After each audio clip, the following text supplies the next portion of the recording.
শুনুন mister hero, আপনি কি একটু পাশের প্রোফাইলে ঘুরে দাঁড়াবেন? আপনার রাইট প্রোফাইলটা না একদম আল্লু অর্জুনের মতো লাগছে। উফ, ওই দিক থেকে যদি একটা সেলফি তুলতাম তাহলে আজ রাতে আমার ঘুমই হতো না। এই মেয়ে পাগল হয়েছেন? মরতে চান নাকি? সরুন এখান থেকে। আরে না না, মরবো কেন? আপনার এই মারামারি স্টাইল দেখে তো আমি অলরেডি ফিদা। আপনি কি ছোটবেলায় ড্রাগন বল জি দেখতেন? ওই যে গোল্লা পাকিয়ে মারলেন না লোকটাকে, ওটা কি আপনার সিগনেচার মুভ? ইস, আপনি যখন এই মোটাটাকে লাথি দিলেন না, উফ কি ফিনিশিং! আপনার কি ইউটিউব চ্যানেল আছে? আমি সাবস্ক্রাইব করে দিতাম। ঘটনা হলো পাঞ্জাবি সিনেমার সে রাগী হিরোদের মতো মেজাজ, আর চোখে মুখে সবসময় একটা খুন করে দেব ভাব নিয়ে যে ছেলেটা পাড়ার মোড়ে রাজত্ব করে তার নাম আকাশ। আর সেই আগ্নেয়গিরির ওপর যদি কেউ এক বালতি বরফ জল ঢেলে দেওয়ার সাহস রাখে তবে সে হলো পাশের বাসার ঈশিতা। শহর তখন পড়ন্ত বিকেলের রোদে তপ্ত। পাড়ার মেন রোডের মোড়টা হঠাৎ করেই থমথমে হয়ে গেল। রাস্তার মাঝখানে দাঁড়িয়ে আছে আকাশ, পরনে কুচকুচে কালো টি শার্ট, যা তার সুঠাম শরীরের পেশিবহুল গড়নকে আরও স্পষ্ট করে তুলেছে। হাতে একটা লোহার পাইপ, চোখে হিংস্রতা। আকাশের সামনে ৫-৬ জন হাড় হাবাতে গুন্ডা দাঁড়িয়ে, যাদের হাতে চাপাতি আর লাঠি। তারা আকাশকে ঘিরে ফেলেছে, কিন্তু আকাশের চেহারায় ভয়ের লেশমাত্র নেই। হঠাৎ করেই সংঘর্ষ শুরু হলো। আকাশ যেন একটা চিতাবাঘ।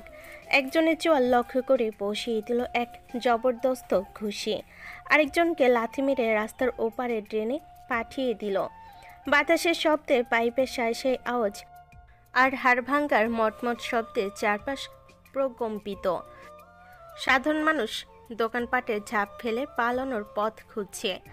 ঠিক তখনই ফুটপাত দিয়ে গটগট করে আসছিল ঈশিতা, পরনে নীল রঙের কামিজ, কাঁধে ঝোলানো ল্যাপটপ ব্যাগ। ঈশিতা এ পাড়ায় একদম নতুন এসেছে, কিন্তু তার স্বভাবে ভয়ের কোনো বালাই নেই। মারামারি দেখে সে পালানো তো দূরের কথা, রাস্তার এক কোণে দাঁড়িয়ে হাততালি দিতে শুরু করলো। ঈশিতার চোখ তখন চকচক করছে, মনে মনে বলছে, উফ, এ তো একদম সাউথ ইন্ডিয়ান মুভির মাসালা এন্ট্রি। কি মাসাল রে বাবা! আর চশমাটা যখন খুলে ছুঁড়ে মারলো, জাস্ট ফাটাফাটি। হঠাৎ মারামারি ঠিক মাঝখানে ঈশিতা দৌড়ে ঢুকে পড়ল। একটা গুন্ডা তখন পেছন থেকে আকাশকে মারতে আসছিল। ঈশিতা হুট করে আকাশের পিঠের উপর নিজের ব্যাগটা ছুঁড়ে মারল সেই গুন্ডার মুখে। আকাশ শক চুকিয়ে হাত থামিয়ে দিল। সে অবাক হয়ে দেখল এক চঞ্চল মেয়ে তার সামনে এসে দাঁড়িয়েছে এবং তাকে আপনি করে সম্বোধন করছে।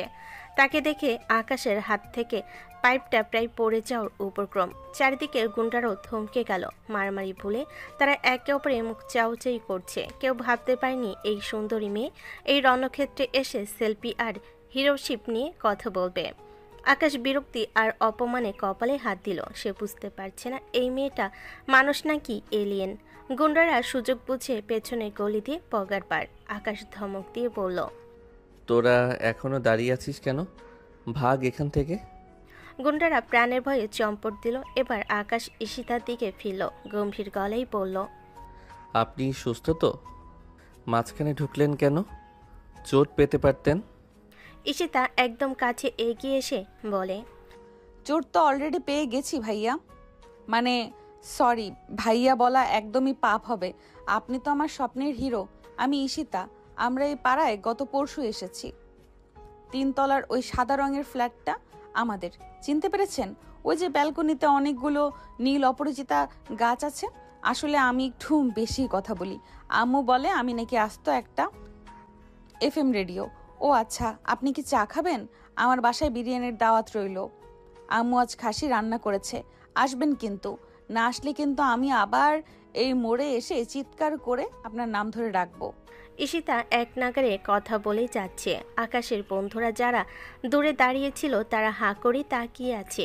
আকাশ কোনো কথা না বলে ঈশিতার দিকে একটা খুন করে ফেলবো টাইপ লুক দিয়ে হন হন করে হাঁটা দিল। ঈশিতা পেছন থেকে চেঁচিয়ে বলল, আরে শুনুন, নামটা তো বলে গেলেন না।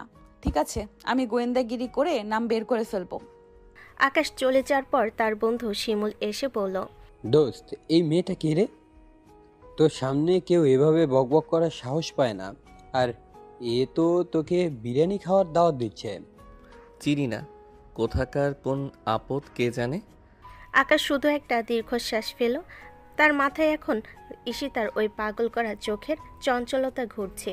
ঈশিতা বাসায় ফিরে এক লাফে রান্নাঘরে ঢুকে পড়ল। মা তখন চুলায় খাসির মাংস কষাচ্ছেন। আম্মু আম্মু, আজ আমি আমার জীবনের শ্রেষ্ঠ সিনেমার লাইভ দেখেছি। আমার সেই স্বপ্নের রুক্ষ সূক্ষ্ম রাগী নায়ককে খুঁজে পেয়েছি। আবার শুরু করলি? তোর স্বপ্নের নায়ক তো প্রতিদিন বদলায়, আজ আবার কাকে দেখলি? আরে না আম্মু, আজকেরটা একদম জেনুইন। পিরিয়ডিক ড্রামা থেকে উঠে আসা হিরো, একদম মাস্তান স্টাইল। পাড়ার মোড়ে একা 6 জনকে কুপকাত করে দিল। আর যার ড্যাশিং দেখতে আম্মু, তুমি দেখলে ফিদা হয়ে যেতে। মা একটু থমকে গেলেন, বললেন, মাস্তান? ছেলেটার ডেসক্রিপশন দে তো। ঈশিতা সব বলার পর মা মুচকি হাসলেন, বললেন, আরে ও তো আকাশ। গত 2 দিন আগে আমাদের বাসায় চালের বস্তা শেষ হয়ে গিয়েছিল, আমি ভ্যানে করে আনতে গিয়েছিলাম। ও নিজে থেকে বস্তাটা কাঁধে নিয়ে 3 তলায় দিয়ে গেল, কোনো টাকাও নিল না। খুব উপকারী আর ভদ্র মনে হলো তো। তবে পাড়ার লোকে বলে ছেলেটা নাকি মাস্তান, পুলিশও নাকি ওকে ঘাটাতে চায় না। আর শোন ঈশিতা, ও কিন্তু তোর চেয়ে বয়সে ছোট হবে। তুই তো মাস্টার্স শেষ করলি, ও বড় জোর ভার্সিটি ফার্স্ট ইয়ারে পড়ে। ঈশিতার চোখ কপালে তুলে, ছোট? ও গড, ও তো আমার কিউট লিটল মাস্তান। ছোট হলে আরো ভালো আম্মু, আমি তাকে পকেটে করে ঘুরবো। প্রেম কি আর বয়স মানে? ছোট বলেই তো এত এনার্জি দিয়ে মারামারি করতে পারছে। ইস আম্মু, আমি ওর প্রেমে হাবুডুবু খাচ্ছি। ঈশিতা নিজের রুমে গিয়ে বিছানায় শুয়ে আকাশের সেই গম্ভীর মুখটা কল্পনা করতে লাগলো। আকাশের ওই রাগী চল আর পাইপ ঘোরানোর স্টাইলটা তার চোখের সামনে ভাসছে। ঈশিতা বালিশ জড়িয়ে ধরে বিড়বিড় করলো, যত ইগনোর করবে করো আকাশ সাহেব, আমি ঈশিতা আপু, তোমাকে বশ করেই ছাড়বো। রাত তখন 10:15। ঈশিতা তার ছোট বোন ঋতুকে জোর করে পাড়া ঘুরতে বের করলো। আপু, তুই কি সত্যি পাগল হয়েছিস? এই রাতে কোনো মেয়ে পাড়া ঘুরে? চুপ কর তো ঋতু, হিরোকে দেখার জন্য রাত কি আর দিন কি? আর মাস্তানরা তো রাতেই বের হয়। হঠাৎ মোড়ে চায়ের দোকানে দেখলো আকাশ বসে আছে, পরনে ধবধবে সাদা পাঞ্জাবি, হয়তো কোথা থেকে ফিরছে, হাতে চায়ের কাপ। বন্ধুরা তাকে ঘিরে বসে আছে। ঈশিতার চোখ চকচক করে উঠল। পাশে একটা ফুচকার দোকান। ঈশিতা ঋতুকে নিয়ে সেখানে গিয়ে দাঁড়ালো। ঈশিতা জোরে জোরে যেন আকাশ শুনতে পায় সেভাবেই বলে, বুঝলি ঋতু, ফুচকার টকটা না একদম ঝাল হওয়া উচিত। কিন্তু কিছু মানুষ আছে যারা টক দইয়ের মতো মন নিয়ে বসে থাকে। ভাবখানা এমন যেন পুরো পাড়াটা তার নিজের বাপের সম্পত্তি। তাকালে এমন ভাবে তাকায় যেন আমি ওর পকেটে থাকা 10 টাকার নোট চুরি করেছি। আকাশ চা খেতে খেতে কথাগুলো শুনল। সে বুঝতে পারল এটা সেই বিকেলের আপদটা। সে এড়িয়ে যাওয়ার জন্য বন্ধুদের দিকে ঘুরে বসলো, কিন্তু ঈশিতা ফুচকা হাতে নিয়ে সরাসরি আকাশের টেবিলে গিয়ে দাউ দাউ করে দাঁড়িয়ে পড়ল। কেমন আছেন মিস্টার আকাশ? চা খাচ্ছেন? চিনির বদলে কি রাগ করে চা বানাতে বলেছেন? আপনার বায়োডাটা কি পাওয়া যাবে? মানে গার্লফ্রেন্ড কয়টা, পড়াশোনা কত দূর, আর আপনার ওই পাইপটা কি বাসায় রেখে এসেছেন নাকি বালিশের নিচে নিয়ে ঘুমান? আকাশের বন্ধুরা এবার ফিক করে হেসে ফেলল। আকাশ চায়ের কাপটা সশব্দে টেবিলে রেখে উঠে দাঁড়ালো। সে ঈশিতার চেয়ে লম্বা প্রায় 1 মাথা উঁচু। ঈশিতার খুব কাছে সে নিচু স্বরে বলল, আপনি কি আমাকে শান্তিতে থাকতে দেবেন না? কেন বারবার বিরক্ত করছেন? ঈশিতা একদম চোখের দিকে তাকিয়ে বলে, বিরক্ত করছি না তো আকাশ, আপনার খোঁজ নিচ্ছি। আপনি কি জানেন, আপনি যখন রাগ করে ভুরু কুচকান তখন আপনাকে আরো কিউট লাগে, মনে হয় যেন কোনো রাগী বিড়াল। আকাশ আর নিতে পারল না। সে গটগট করে সেখান থেকে চলে যেতে লাগলো। ঈশিতা পেছন থেকে হাত নেড়ে চিৎকার করে বলল, সমস্যা নেই আকাশ, যত ইগনোর করবে করো, আমি ঠিক তোমায় খুঁজে বের করবই। যত পালানোর পালাও, ঈশিতা আপুর কাছ থেকে পালানো অসম্ভব। দোকানে সবাই হাসছে। ঋতু লজ্জায় আপুর মুখ চেপে ধরলো, কিন্তু ঈশিতা তখন বিজয়ের হাসি হাসছে। সে জানে এই গম্ভীর বরফ গলে একদিন পানি হবেই। পরের দিন সকাল, আকাশ তার নীল রঙের পালসার বাইকটা নিয়ে ভার্সিটিতে যাওয়ার জন্য বের হয়েছে। পরনে সাদা শার্ট, হাতা দুটো ফোল্ড করা, চোখে দামি সানগ্লাস। পাড়ার মোড়ে মতিন ভাইয়ের চায়ের দোকানের সামনে আসতেই বাইকটা একটু স্লো করলো সে। ঠিক তখনই রাস্তার মাঝখানে নীল অপরিচিতা রঙের একটা ওড়না উঠতে দেখলো। আকাশ ব্রেক কষলো। সামনে ঈশিতা দাঁড়িয়ে, ঠোঁটে এক চিলতে শয়তানি হাসি। আকাশ বিরক্ত হয়ে সানগ্লাস নামিয়ে বলল, আবার আপনি? রাস্তা ছাড়ুন, আমার দেরি হচ্ছে। আরে আকাশ সাহেব, এত তাড়া কিসের? ভার্সিটি তো আর পালিয়ে যাচ্ছে না। আচ্ছা, একটা ছোট সাহায্য করবেন? আমার ফোনটা না একটু ডিস্টার্ব করছে। মনে হচ্ছে আপনার নাম্বারটা সেভ করলেই ঠিক হয়ে যাবে। দিন তো ঝটপট আপনার নাম্বারটা। আকাশ এক মুহূর্ত ঈশিতার দিকে তাকিয়ে রইল। ঈশিতা হাত বাড়িয়ে ফোনটা এগিয়ে দিচ্ছে। আকাশের মেজাজে এবার চড়ে গেল। নাম্বার দিয়ে আমি কি আপনার সাথে রেডিওতে গল্প করব? সরুন সামনে থেকে, না হলে বাইক আপনার ওপর দিয়েই চালিয়ে দেব। ওরে বাবা, বাইক চালিয়ে দেবেন? তাহলে তো আরো ভালো। হসপিটালের পাশাপাশি বেডে শুয়ে দুজনে কফি খাবো। দিন না নাম্বারটা। আমি তো আর আপনার কাছে চাঁদা চাচ্ছি না। আকাশ আর কথা বাড়ালো না। সে স্টার্ট দিতে যাবে তখনই ঈশিতা আকাশের হাতটা ধরে ফেলল। আকাশের পুরো শরীর একটা ঝাঁকুনি খেলো। হৃৎপিণ্ডটা জোরে জোরে বিট করতে লাগলো। ঈশিতা আকাশের কানে কাছে এসে মুখটা রাখলো। আকাশের শরীর শিরশির করতে লাগলো। এর আগে এমন অনুভূতি তার কখনো হয়নি। ঈশিতা আকাশকে দেখছে, আকাশও ঈশিতাকে দেখছে। পালিয়ে লাভ নেই, যত পালাবেন তত কাছে টানবো। ঈশিতা হালকা করে আকাশের কানে ঠোঁট ছোঁয়ালো। মুহূর্তে আকাশের পুরো পৃথিবী যেন এলোমেলো হয়ে গেল। সে নিজেকে আর এক মুহূর্ত সংযত রাখতে পারল না। ঈশিতার কাছ থেকে তাকে পালাতে হবে। সে বাইকটা একটানে ঘুরিয়ে ঈশিতার পাশ দিয়ে সজোরে চলে গেল। ঈশিতার পেছন থেকে চিৎকার করে বলল, নাম্বার না দিলে কি হবে? আমি ঠিক খুঁজে বের করব। বাই বাই কিউট মাস্তান। আকাশ চলে যাওয়ার পর ঈশিতা আপন মনে হাসছে। হঠাৎ 3-4 জন বখাটে ছেলে তাকে ঘিরে ধরল। তারা পাড়ারই ছোটখাটো গুন্ডা, আকাশের বিরোধী দলের চামচা। একজন বলল, কি আপু, মস্তান তো পাত্তা দিল না, আমাদের নাম্বারটা নেবে নাকি? ঈশিতা শান্ত হয়ে দাঁড়ালো। তার চোখে তখন চঞ্চলতার বদলে এক ধরনের ধারালো ভাব। সে ব্যাগটা কাঁধ থেকে নামিয়ে নিচে রাখলো। তারপর হুট করে একটা ছেলের গলা ধরে নিজের দিকে টেনে এক জবরদস্ত থাপ্পড় বসিয়ে দিল। ছেলেটা ছিটকে পড়ল। বাকিরা হক চুকিয়ে গেল। ঈশিতা এবার মার্শাল আর্টের কায়দায় একজনকে কিক দিয়ে ড্রেনে ফেলে দিল। পাশের দোকান থেকে একটা ঝাড়ু তুলে নিয়ে এসে এমনভাবে ঘোরাতে শুরু করলো যে গুন্ডারা মার খেয়ে মাগো বাবাগো বলে দৌড়ে পালালো।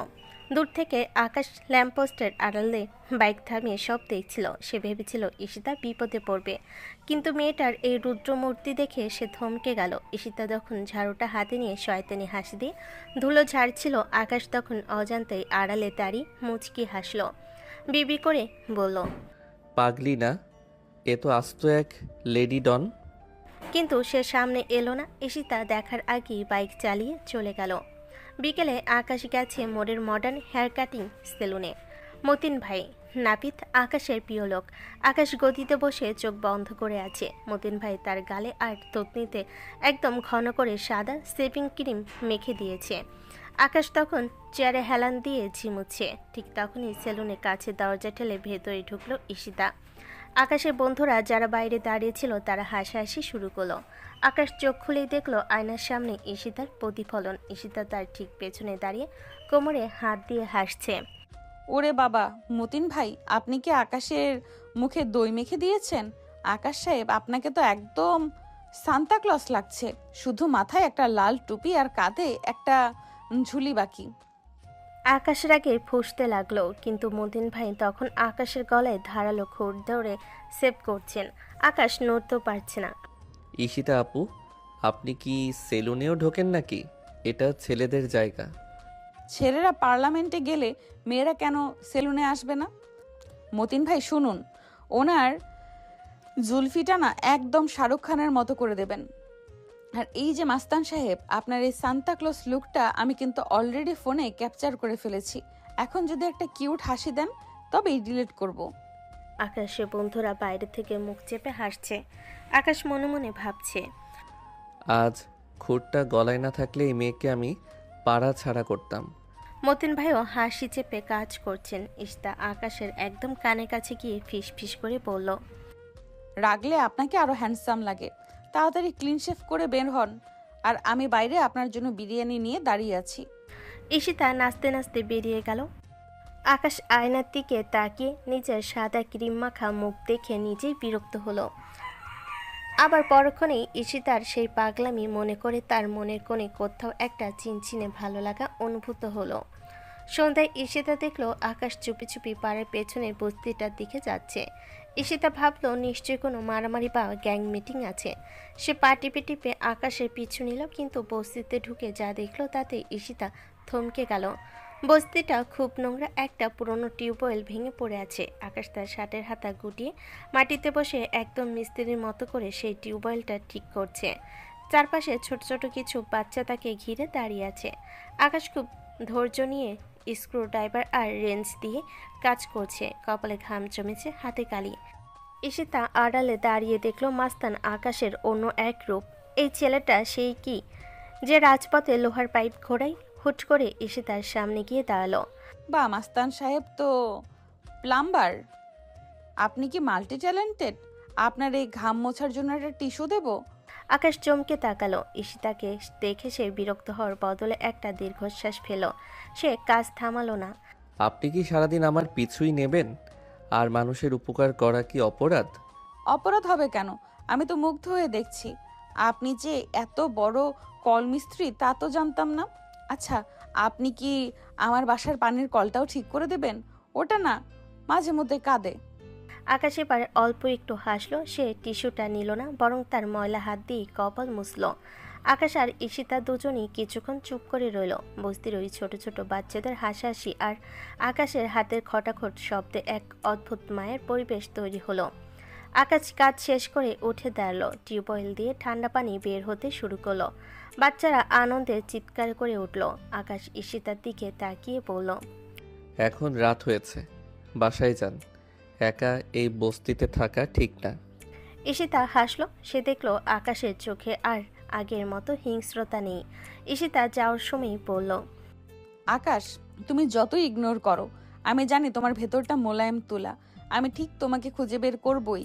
তোমার ভেতরে থাকা নরম মনটা খুঁজে বের করবই। আকাশ এবার আর বিরক্ত হলো না। সে শুধু দেখলো ঈশিতা অন্ধকারের মাঝে মিলিয়ে যাচ্ছে। তার মনে হলো এই মেয়েটা হয়তো তার জীবনে অন্ধকারগুলো এভাবেই আলো দিয়ে ভরিয়ে দেবে। শুক্রবার বিকেল, পাড়ার বড় মাঠে আজ ফুটবল টুর্নামেন্টের ফাইনাল। পুরো পাড়ার লোক মাঠের চারপাশে উপচে পড়ছে। একদলে আকাশ, পরনে কালো জার্সি, পায়ে বুট, কপালে একটা ব্যান্ডানা বাঁধা। আকাশ যখন মাঠে নামে গ্যালারিতে টান টান উত্তেজনা কাজ করে, কারণ সবাই জানে আকাশ যখন মারপিট করতে জানে তেমনি নিখুঁত তার পায়ের কারসাজি। খেলা চলছে সামনে সমানে। ঠিক সেই সময়ে মাঠের পশ্চিম দিকে এক অদ্ভুত হুলস্থুলুস কাণ্ড শুরু হলো। আকাশ ড্রিবলিং করে বল নিয়ে এগোচ্ছিল। হঠাৎ কানে এলো এক অতি পরিচিত চিৎকার। সাইড লাইটের ঠিক মাঝখানে ঈশিতা দাঁড়িয়ে, পরনে উজ্জ্বল হলুদ রঙের কামিজ, হাতের ইঁদুর থেকে কেড়ে নেওয়া দুটো ঝালর কাঠি, যা সে চেয়ার লিডদের মতো দোলাচ্ছে। ঈশিতা চিৎকার করে আকাশকে লক্ষ্য করে বলে, ওই আকাশ, গোল না দিলে কিন্তু আজ খবর আছে। রাতে তোমার ওই সাধের নীল পালসারের চাকা আমি নিজেই সুই দিয়ে পাংচার করে দেব, মনে থাকে যেন। আকাশের পা থেকে বলটা ফসকে গেল। সে বিস্ময়ে আর লজ্জায় ঈশিতার দিকে তাকালো। মাঠের কয়েকশো মানুষের চোখ এখন আকাশের বদলে ঈশিতার দিকে। আকাশের বিপক্ষ দলের ডিফেন্ডাররা তো হেসেই গোল পাচ্ছে না। গোলকিপারও বল ধরার কথা ভুলে ঈশিতার নাচ দেখছে। আকাশের কানে তখন শুধু ঈশিতার সেই অদ্ভুত স্লোগান বাজছে, আকাশ ভাইয়া জিন্দাবাদ, গোল না দিলে সব বরবাদ। আকাশ লজ্জায় লাল হয়ে গেল। সে ভাবল এখনই একটা বল দিয়ে এই পাগলিকে থামানো দরকার। মাঝমাঠ থেকে বল নিয়ে সে ক্ষিপ্ত গতিতে গোলপোস্টের দিকে দৌড় দিল। উত্তেজনায় সে এতই দিশেহারা হয়ে গিয়েছিল যে বিপক্ষ দলের গোলপোস্ট ভেবে সে উল্টো দিকে দৌড়ে গিয়ে নিজের দলের গোলকিপারকে কাটিয়ে বল জালে পাঠিয়ে দিল। পুরো মাঠ কয়েক সেকেন্ড স্তব্ধ। তারপর শুরু হলো অট্টহাসি। আকাশ নিচের জালে গোল দিয়ে বসে আছে। ঈশিতা এবার মাঠের ভেতর ঢুকে পড়ার উপক্রম করে হাততালি দিয়ে বলল, আরে আকাশ, নিজের গোলে গোল দিলে কেন? ও আচ্ছা, তুমি নিশ্চয়ই ওদের প্রতি মায়া দেখালে। So cute. আকাশ মাঠের মাঝখানে ধপ করে বসে পড়ল। তার দু হাতে মুখ ঢাকা, বিড়বিড় করে বলছে, আজ এই মাঠেই আমাকে মাটি খুঁড়ে ঢুকে যেতে হবে। সন্ধ্যায় আকাশ একা নির্জন একটা গলি দিয়ে ফিরছিল। ফুটবল মাঠের অপমানে তার মেজাজ সপ্তমে চড়া। ঠিক সেই সুযোগে বক্কর আর তার 8 জন গুন্ডা আকাশকে ঘিরে ফেলল। বক্করের হাতে এবার একটা লম্বা লাঠি। কি আকাশ ভাই, আজ তো নিজের জালেই গোল দিয়ে দিলেন। তো এখন আমাদের জালে ধরা দেওয়ার সময় হয়েছে। ধর ওকে। আকাশ মারামারির জন্য নিজের হাতাহাতি পজিশন নিল। সে জানে আজ লড়াইটা কঠিন হবে। ঠিক তখনই কোত্থেকে এক ঝোড়ো বাতাসের মতো ঈশিতা উদয় হলো। তার হাতে একটা নতুন শলাকা ঝাড়ু, যা সে সম্ভবত রাস্তার ধারে দোকানদার মতিন ভাইয়ের কাছ থেকে ছিনিয়ে এনেছে। ঈশিতা কোনো কথা না বলে ঝাড়ুটা আকাশের আর বক্কর গ্রুপের মাঝখানে এমনভাবে ঘোরালো যে ধুলোয় চারপাশ অন্ধকার হয়ে গেল। খবরদার আমার আকাশের গায়ে হাত দিলে আমি কিন্তু এক্ষুনি লাইভে চলে যাব। এই দেখো ফোন হাতেই আছে। লাইভে গিয়ে তোমাদের 14 গোষ্ঠীর নামে নারী নির্যাতনের কেস করে দেব। তোমরা জানো আমি ঈশিতা আপু? আমার এক ডাকে পাড়ার সব ফুচকাওয়ালা আর রিক্সা চালক এক হয়ে তোমাদের ঝাড়ু দিয়ে পিটিয়ে তক্তা বানিয়ে দিবে। গুন্ডারা থমকে গেল। তারা আকাশকে চেনে, আকাশকে মারতে ভয় পায়, কিন্তু ঈশিতার এই পাগলামি আর ঝাড়ু অস্ত্র দেখে তারা পুরো কনফিউজড। বকর ভাবলো এই পাগল মেয়ের সাথে লাগলে ইজ্জত আর থাকবে না। আবে এই পাগলি কোথেকে এলো? চল এখান থেকে, এর সাথে পারা যাবে না।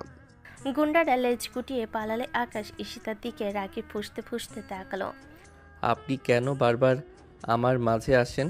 আমি কি বাচ্চা ছেলে যে আমাকে ঝাড়ু নিয়ে বাঁচাতে হবে? কেন আসেন আমার ফাইট নষ্ট করতে? ঈশিতা শান্তভাবে ঝাড়ুটা কাঁধে রেখে বলে, আরে তুমি বোঝো না কেন? তুমি যদি একা ফাইট করো তবে আমি কার সাথে সেলফি তুলবো? আর তাছাড়া এই বক্করটা দেখতে তো পচা। ও তোমার সুন্দর পাঞ্জাবিটা ছিঁড়ে ফেলতো, তখন তোমাকে দেখতে কি ভালো লাগতো? মোটেও না। আকাশের সব রাগ যেন মুহূর্তে জল হয়ে গেল। সে আর কথা না বাড়ি হাঁটা দিল। ঈশিতা পেছন পেছন আসতে আসতে বলল, আকাশ শোনো না, ঝাড়ুটা কি মতিন ভাইকে ফেরত দিয়ে আসবো নাকি সাথে রাখবো? নেক্সট টাইমের জন্য দরকার হতে পারে। আকাশ এবার হুট করে থেমে গেল। সে ঈশিতার দিকে ঘুরে তাকিয়ে বলল, তুমি সত্যি একটা আপদ। তবে ঝাড়ুটা ফেরত দিয়ে আসো, ওটা ভালো দেখাচ্ছে না। ঈশিতা হাসলো। সে জানে এই গম্ভীর আকাশ আজ থেকে তার কাছে হার মানতে শুরু করেছে। ঈশিতা লজ্জা পেয়ে হাঁটতে গিয়ে হুট করে পড়ে নিতে যায়। আকাশ হ্যাঁচকা টানে তার কোমর ধরে ফেলে। ঈশিতা কেঁপে ওঠে, কাঁপা কাঁপা কণ্ঠে বলে, আকাশ সামলে, পিছলে যাবেন তো। পিছলে তো গেছি আকাশ তোমার প্রেমে। আকাশ এবার বিরক্ত হলো। সে ঈশিতার কোমর ছেড়ে দিল। ঈশিতা চিৎকার দিল, ও মাগো, আমার হাড়গোড় সব শেষ। কি করলে তুমি? যখন দেখি তখনই বাজে প্রলাপ, যত সব। আকাশ বিরক্ত হয়ে চলে যায়। ঈশিতা হাসতে থাকে। পরের দিন আকাশ নিজের ঘরে বসে বন্ধুদের সাথে পাড়ার একটা ঝামেলা নিয়ে কথা বলছিল। হঠাৎ গেটের বাইরে রিক্সা থামার শব্দ আর সেই চেনা উচ্চস্বরের হাসাহাসি। আকাশ কপাল কুচকে জানালা দিয়ে উকি মারল। ঈশিতা হাতে মিষ্টির প্যাকেট আর একটা শাড়ি। আকাশ কোনো কিছু বুঝে ওঠার আগে ঈশিতা ড্রয়িং রুমে ঢুকে আকাশের মায়ের পা ছুঁয়ে সালাম করলো। খালামুনি, আপনি কি সেই ভাগ্যবতী মা যার এমন দুষ্টু মিষ্টি মাস্তান জন্মেছে? আমি আপনাদের পাশের বাসার ঈশিতা। এই যে আপনার জন্য একটা শাড়ি এনেছি, এটা পরলে আপনাকে একদম আকাশের বড় আপু মনে হবে। আকাশের মা তো হেসেই কুল পাচ্ছে না। তিনি ঈশিতাকে জড়িয়ে ধরে বললেন, আরে আকাশ তো কোনোদিন বলেনি তোর কথা। আয় মা, বস। আকাশ ঘর থেকে বেরিয়ে এসে দাঁতে দাঁত চেপে বলল, আপনি আমার বাসায় কি করছেন? আম্মু, তুমি একে প্রশ্রয় দিও না, এ আস্ত একটা আপদ। ঈশিতা কাঁদো কাঁদো মুখ করে আকাশের মায়ের দিকে তাকিয়ে বলে, দেখুন খালামুনি, আপনার ছেলে আমাকে বাড়ির সামনে থেকে তাড়িয়ে দিচ্ছে। আপনি যদি ওকে না বলেন আমাকে একটু ঘুরিয়ে দেখাতে, তবে আমি কিন্তু আজ আপনার ড্রয়িং রুমে বসে অনশন শুরু করব। আকাশের মা আকাশকে ধমক দিয়ে বলেন, আকাশ, এটা কেমন ব্যবহার? ঈশিতা মা অনেক ভালো মেয়ে, যা ওকে নিয়ে একটু ছাদে যা, আকাশটা দেখো। আকাশ রাগে ফুঁসতে ফুঁসতে ছাদে গেল। তার কোনো অনুভূতি নেই, শুধু বিরক্তি। সে বিড়বিড় করে বলল, বাসায় ঢুকে মাকেও পটিয়ে ফেলেছে।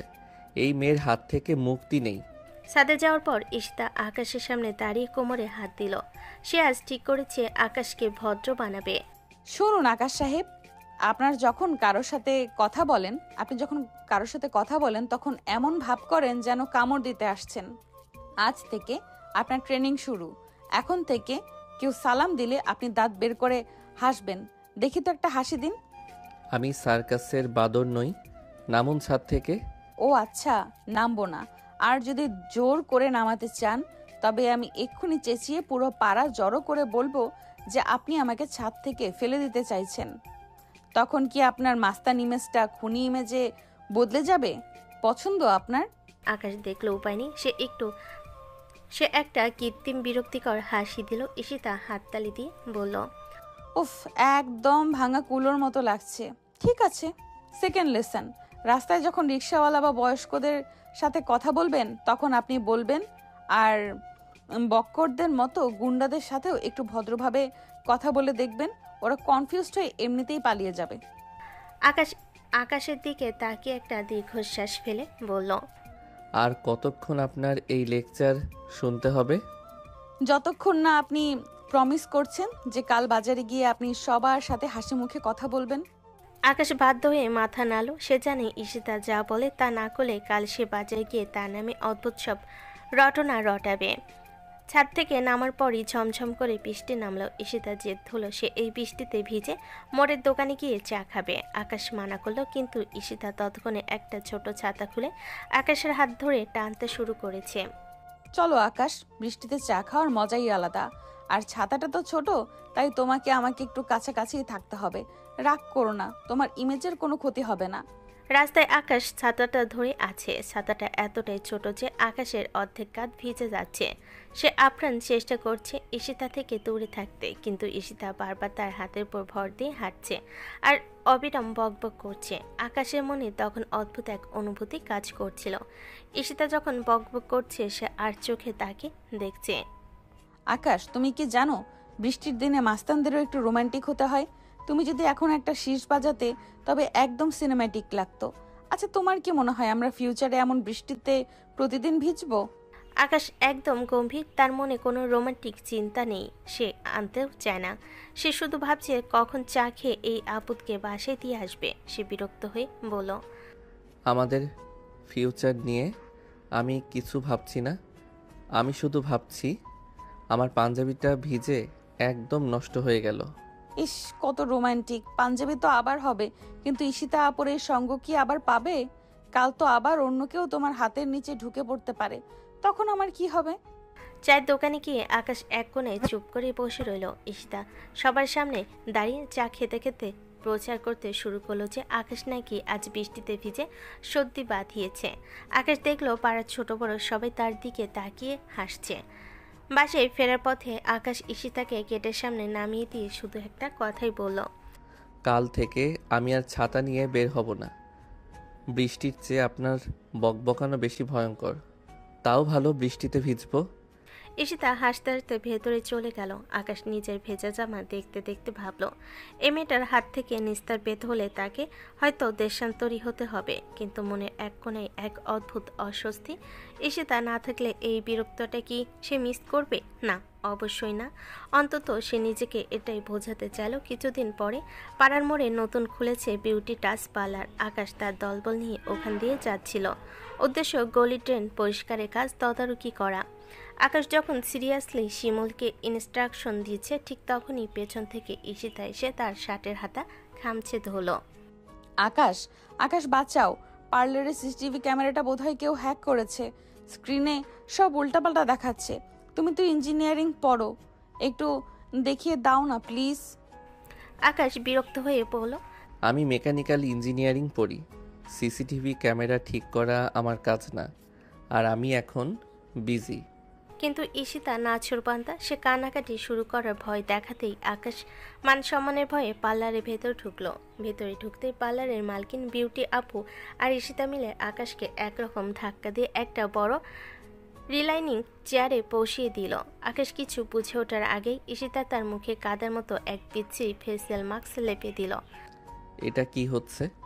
ঈশিতা আপু ছাড়ুন বলছি। চুপ একদম। তোমার স্কিনটা রোদে পুরে কয়লা হয়ে গেছে। আজ তোমাকে গ্লোয়িং মাস্তান বানাবো। আর নড়বে না একদম, না হলে এই শশার টুকরো দুটো তোমার নাকের ফুটোয় ঢুকিয়ে দেব। আকাশের চোখ দুটো শশা দিয়ে তাকে শুয়ে দেওয়া হলো। ঠিক তখন পার্লারের কাছে জানালার বাইরে দিয়ে যাচ্ছিল বক্কর আর তার সাঙ্গপাঙ্গরা। তারা আকাশকে এ অবস্থায় দেখে হাসতে হাসতে রাস্তায় গড়াগড়ি খেতে লাগলো। আকাশের ইচ্ছে করছিল উঠে গিয়ে বক্করকে একটা আসার দিতে, কিন্তু ঈশিতার হুমকির মুখে সে পাথর হয়ে বসে রইল। ঈশিতা মন মতো তার কাজ করলো। শেষে আকাশ ফোন এসেছে বলে কোনো মতে ছাড়া পেল। পার্লার থেকে বেরিয়ে আকাশ যখন কাদামাখা মুখ নিয়ে নিজের বাইকের কাছে এলো, দেখলো ঈশিতা সেখানে তার ছোট্ট কুকুর টাইগারকে নিয়ে দাঁড়িয়ে আছে। টাইগার দেখতে ছোট হলো সে এক অদ্ভুত কর্কশ গলায় ঘ্যাও ঘ্যাও করে। আকাশ, টাইগারের মনটা খুব খারাপ। ও বোধহয় ডিপ্রেশনে ভুগছে। ওকে একটু বাইকে চড়িয়ে হাওয়া খাইয়ে আনতে হবে। ও বাইকে চড়তে খুব ভালোবাসে। অসম্ভব, আমি আমার পালসারে কোনো কুকুর তুলব না। আপনি কি পাগল হয়েছেন? আর এভাবে পাগলের মতো আমাকে টেনে হিঁচড়ে পার্লারে নিলেন কেন? আপনি কি পাগল? ওরে বাবা, দেখুন পাড়াবাসী, মাস্তান আকাশ একটা অবলা প্রাণীকে ঘৃণা করে। ও পশুপ্রেমী না, আবার পার্লারের নিচি বেশ করেছে। মেয়েটা তো আসলেই পাগলি আছে। আবারও মান সম্মানের ভয়ে আকাশ বাধ্য হয়ে টাইগারকে বাইকের তেলের ট্যাঙ্কের ওপর বসালো। ঈশিতা পেছনে বসলো। বাইক স্টার্ট দিতেই টাইগার আকাশের হাতে এমন এক কামড় দেওয়ার চেষ্টা করলো যে আকাশ নিয়ন্ত্রণ হারিয়ে রাস্তার ধারের এক খোলা ট্রেনে পড়ার উপক্রম হলো। আকাশ কোনো মতে বাইক সামলালো ঠিকই, কিন্তু ড্রেনের কাদা তার ধপধপে সাদা পাঞ্জাবিতে ছিটে এলো। ঈশিতার পেছনে বসে হাততালি দিয়ে বলল, ওয়াও আকাশ, তুমি তো দারুণ স্টান্ট দেখালে। ড্রেনের পাশে কি সুন্দর ব্যালেন্স করলে। দাঁড়াও, তোমার এই কাদা মাখা কিউট লুকটা একটা ছবি তুলে রাখি। আকাশ কাদা মাখা মুখ আর ভেজা পাঞ্জাবি নিয়ে মাঝ রাস্তায় দাঁড়িয়ে ভাবলো এই মেয়েটা হয়তো তাকে পাগল না করে ছাড়বে না। আকাশ ঈশিতাকে বাসে পৌঁছে দিল। তারপর ঘোরাঘুরি শেষে সন্ধ্যায় আকাশ বাসায় ফিরে দেখলো তার মা অসুস্থ হয়ে শুয়ে আছেন।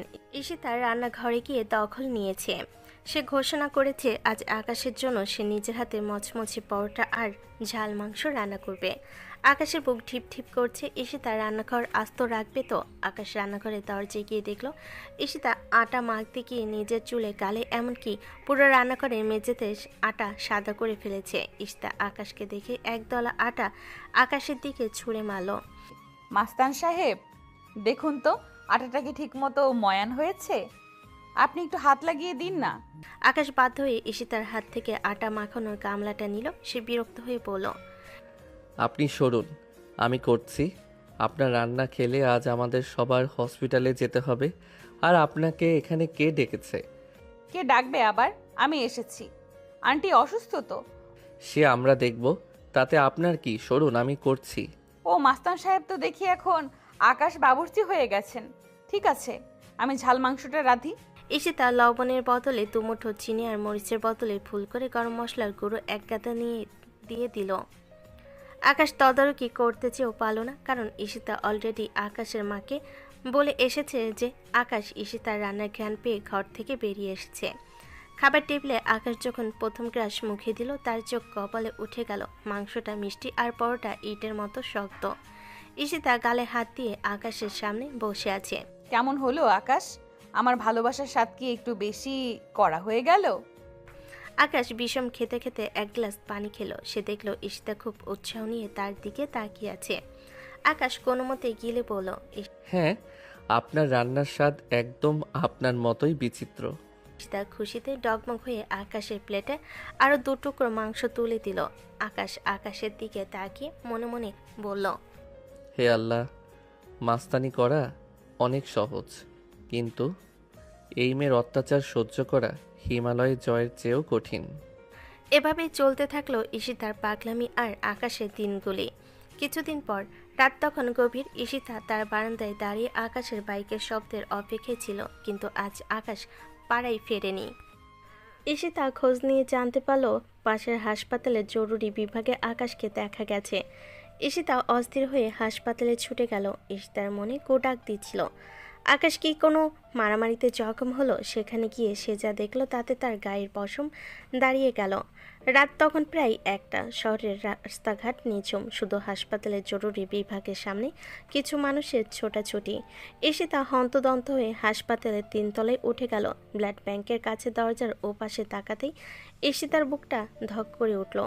আকাশ একটা বেডে শুয়ে আছে, তার বাম হাত থেকে রক্ত নেওয়া হচ্ছে। আকাশের মুখ খুব ফ্যাকাশে, চোখজোড়া বোঝা পাশে একটা ছোট্ট মেয়ে অক্সিজেন মাস্ক পরে জীবন মৃত্যুর সন্ধিক্ষণে লড়ছে। মেয়েটির বাবা মা আকাশের বেডের পাশে দাঁড়িয়ে টুকরে কাঁদছেন। ঈশিতা পা টিপে টিপে ভেতরে ঢুকলো। সে আড়ালে দাঁড়িয়ে মেয়েটির বাবার কথাগুলো শুনতে পেল। বাবা আকাশ, তুমি এই মাঝরাতে নিজের শরীর থেকে রক্ত দিয়ে আমার মামুনিটাকে বাঁচালে। তোমার এই ঋণ আমরা কোনোদিন শোধ করতে পারবো না। লোকে তোমাকে যাই বলুক, তুমি আমাদের কাছে ফেরেশতা। রক্ত দেওয়া শেষ করে আকাশ অতি কষ্টে উঠে বসলো। তখন তার মাথাটা একটু চক্কর দিচ্ছিল। সে টলি থেকে নামতেই দেখলো দরজার সামনে ঈশিতা দাঁড়িয়ে। ঈশিতার চোখে পানি টলমল করছে। আপনি এই মাঝরাতে এখানে কি করছেন? তুমি কি সব সময় এইভাবেই নিজের কথা না ভেবে সব করো? আমাকে একবার জানাতে পারতে না আকাশ? আমি তো মরে যাচ্ছিলাম চিন্তায়। আন্টি বলছিল তুমি খুবই অসুস্থ, তার মধ্যে আবার রক্ত দিতে এসেছো। তাতে কি? আর জানিয়ে কি হতো? আপনি তো আবার স্লোগান দেওয়া শুরু করতেন। কিছু কাজ নীরবে করাই ভালো ঈশিতা আপু। মানুষের জীবন রক্ষা করতে সব সময় মাস্তানি লাগে না, মাঝে মধ্যে নিজের রক্তটাও দিতে হয়। ঈশিতা আজ কোনো চঞ্চলতা দেখালো না। সে দ্রুত গিয়ে আকাশের একটা হাত ধরলো। সে বুঝতে পারল এই বিশাল শরীরের আড়ালে আসলে এক দেবতুল্য মানুষ লুকিয়ে আছে, যাকে দুনিয়া কেবল গুন্ডা হিসেবে চেনে। কিছুক্ষণ পর ডাক্তার আকাশকে ছেড়ে দিল।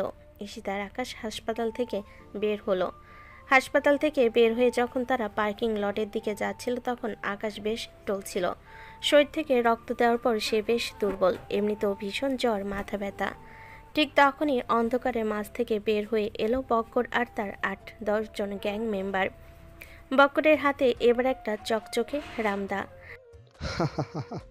কি আকাশ ভাই, আজ তো শরীর থেকে সব তেজ বের করে দিলেন ওই বাচ্চাকে বাঁচাতে। এখন নিজের জান বাঁচাবেন কি দিয়ে? আজ আপনাকে আর এই সুন্দরীকে কেউ বাঁচাতে পারবে না। আকাশ মুহূর্তের মধ্যেই ঈশিতাকে নিজের পেছনে সরিয়ে নিল। তার শরীর কাঁপছে, কিন্তু চোখে সেই বিধ্বংসী তেজ কমেনি। আকাশ ঈশিতার কানে ফিসফিস করে বলল, ঈশিতা, বাইকের কাছে যান, আমি সামলাচ্ছি। না আকাশ, তুমি খুব দুর্বল, এখন মারপিট করা বুদ্ধিমানের কাজ হবে না, চলো পালাই। বক্করের দল যখন একসাথে ঝাঁপিয়ে পড়ল, আকাশ যেন এক আহত সিংহের মতো গর্জন করে উঠল। সে হাত দিয়ে বক্করের কবজিটা এমনভাবে মুচড়ে দিল যে রামদাটা মাটিতে পড়ে গেল।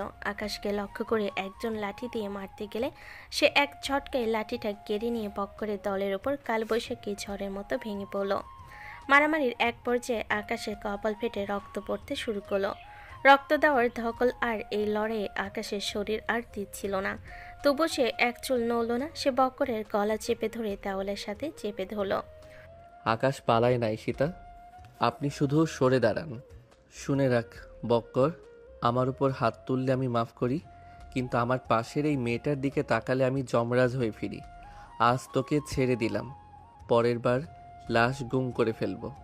বক্করের দল এবার প্রাণের ভয়ে যে যেদিকে পারল দৌড়ে পালালো। আকাশ একা দাঁড়িয়ে হাঁপাচ্ছে, তার শার্টটা ছিঁড়ে গেছে, সারা গায়ে ধুলো আর রক্ত। সবাই চলে যাওয়ার পর আকাশ ধপ করে মাটির উপর বসে পড়ল। তার দম যেন ফুরিয়ে এসেছে।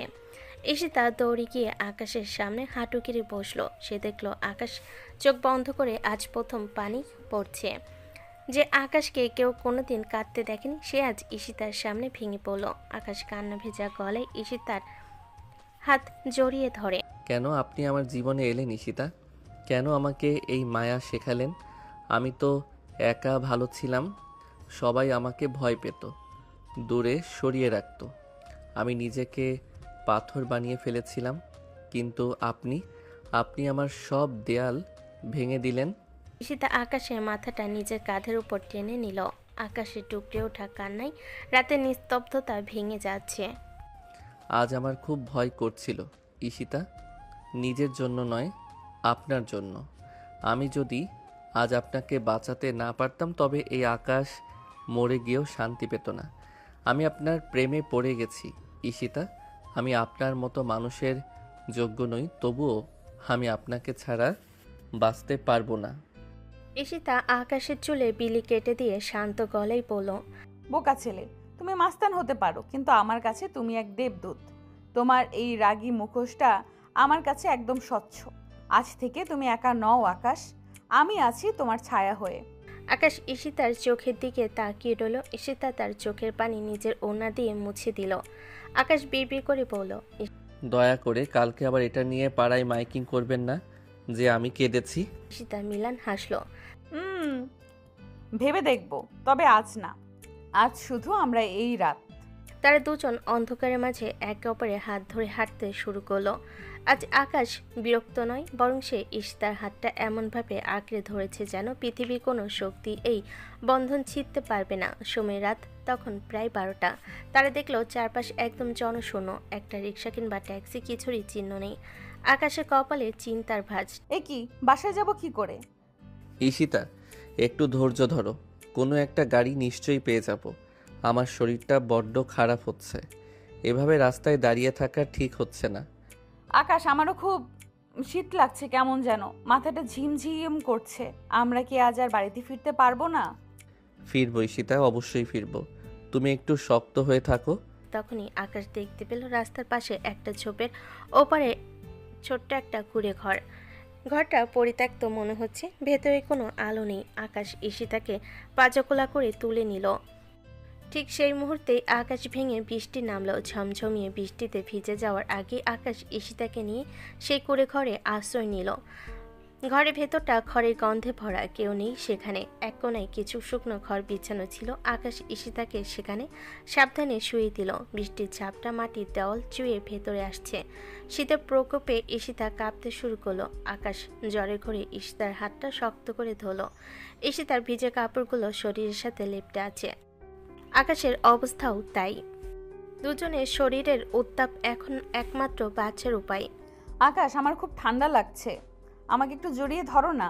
আকাশ ঈশিতার দিকে তাকালো। ঈশিতার ভেজা মুখটা অন্ধকার ও অদ্ভুত মায়াবী লাগছে। আকাশ ধীরে ধীরে ঈশিতার কাছে এগিয়ে এলো। সে নিজের ভিজা শার্টটা খুলে ফেলল এবং ঈশিতার ভিজা শাড়িটা আলতো করে সরিয়ে দিল। তাদের উষ্ণ শরীর যখন একে অপরের স্পর্শে পেল, তখন বাইরের বৃষ্টির শব্দ যেন হারিয়ে গেল। আকাশ খুব নিবিড়ভাবে ঈশিতাকে নিজের বুকের মাঝে টেনে নিল। তাদের ঠোঁট যখন একে অপরকে খুঁজে পেল, তখন সব যন্ত্রণা আর অসুস্থতা এক নিমিষেই মিলিয়ে গেল। খুব সহজ এবং সাবলীলভাবে তারা একে অপরের কামনার সাগরে ডুব দিল। অন্ধকারের মাঝে তাদের দীর্ঘশ্বাস আর বৃষ্টির শব্দ মিলেমিশে একাকার হয়ে গেল। আকাশ ঈশিতার পিঠে হাত বোলাতে শুরু করলো। আকাশের প্রতিটি স্পর্শে ঈশিতা এক অদ্ভুত তৃপ্তি খুঁজে পাচ্ছিল। তাদের এই মিলন যেন কেবল শরীরের ছিল না, ছিল দুটো আত্মার পরম নির্ভরতা। দীর্ঘক্ষণ ধরে তারা একে অপরের ভালোবাসায় ডুবে রইল। সব যখন শান্ত হলো, তখন বৃষ্টির তীব্রতা আরও বেড়েছে, কিন্তু কুঁড়ে ঘরের ভেতর এখন এক অদ্ভুত ওম। ঈশিতা আকাশের বুকের উপর মাথা রেখে নিশ্চিন্তে শুয়ে আছে। আকাশের অসুস্থতা যেন এনিবির স্পর্শে অর্ধেক সেরে গেছে। আকাশ তার হাত দিয়ে ঈশিতার ভেজা চুলগুলো সরিয়ে দিয়ে কপালে একটা দীর্ঘ চুমু খেলো। কেমন লাগছে ঈশিতা? ঈশিতা কোনো কথা বলল না, শুধু আকাশের বুকে আরও একটু সেটে গিয়ে চোখ বন্ধ করলো। আকাশের গায়ের গন্ধে আর বৃষ্টির একঘেয়ে শব্দে দুজনের চোখের পাতায় ভারী হয়ে এলো। সে পরিত্যক্ত কুঁড়ে খড়ের বিছানায় তারা একে অপরকে জড়িয়ে ধরে গভীর ঘুমে তলিয়ে গেল। বাইরের পৃথিবীর সব ব্যস্ততা আর দুশ্চিন্তা তখন সেই ঘরের দরজায় বাইরে রয়ে গেল। পরের দিন সকালে দুজন আলাদা বাসায় গেল। ঈশিতা জানালো তার বান্ধবী পাশে ছিল, আর আকাশ বলল হাসপাতালে ছিল, তাই বাসা থেকে কোনো সমস্যা হয়নি কারোরই। আকাশ রক্ত দেওয়ার পর থেকে ঈশিতা যেন তার ছায়া হয়ে গেছে। আজ সকালে আকাশ যখন পাড়ার জিমের সামনে দাঁড়িয়েছিল, বন্ধুদের সাথে আড্ডা দিচ্ছিল, ঠিক তখনই সাইকেলের বেল বাজিয়ে হাজির হলো ঈশিতা। তার সাইকেলের বাস্কেটে একটা বড় ফ্লাক্স আর কিছু সবুজ শাকসবজি উকি দিচ্ছে। গুড মর্নিং কিউট মাস্তান, আজ থেকে তোমার ডায়েট চার্ট শুরু। কাল রাতে আমি ইন্টারনেটে দেখেছি রক্ত দেওয়ার পর শরীরে প্রচুর আয়রন আর ভিটামিন লাগে, তাই আজ থেকে তেল চর্বি সব বন্ধ। আকাশের বন্ধু শিমুল আর বাকিরা মুখ টিপে হাসছে। আকাশের মেজাজে পা চড়ে গেল। পুরনো আকাশ যেন আবার ফিরে এসেছে। ঈশিতা আপু, আপনি কি আমাকে শান্তিতে থাকতে দেবেন না? আমি জিমে যাচ্ছি কসরত করতে, আপনার ঘাস লতাপাতা খেতে নয়। চুপ একদম। তুমি যদি এখন এই করলার জুসটা না খাও, তবে আমি এক্ষুনি পাড়ার মোড়ে দাঁড়িয়ে চিৎকার করে বলবো যে তুমি আসলে মাস্তান না, তুমি তেলাপোকা দেখে ভয় পাও। পছন্দ তোমার? আকাশ চারিদিকে তাকিয়ে দেখলো সবাই তাদের দিকে তাকিয়ে আছে। মান সম্মানের ভয়ে সে চোখ বন্ধ করে শীতে তো করলা জুসটা এক নিঃশ্বাসে গিলে ফেলল। তার মুখটা তিতা হয়ে কুঁচকে গেল। এই তো লক্ষ্মী ছেলে, এখন এই শশাটা হাতে নাও, যখনই খিদে পাবে একটা করে কামড় দেবে।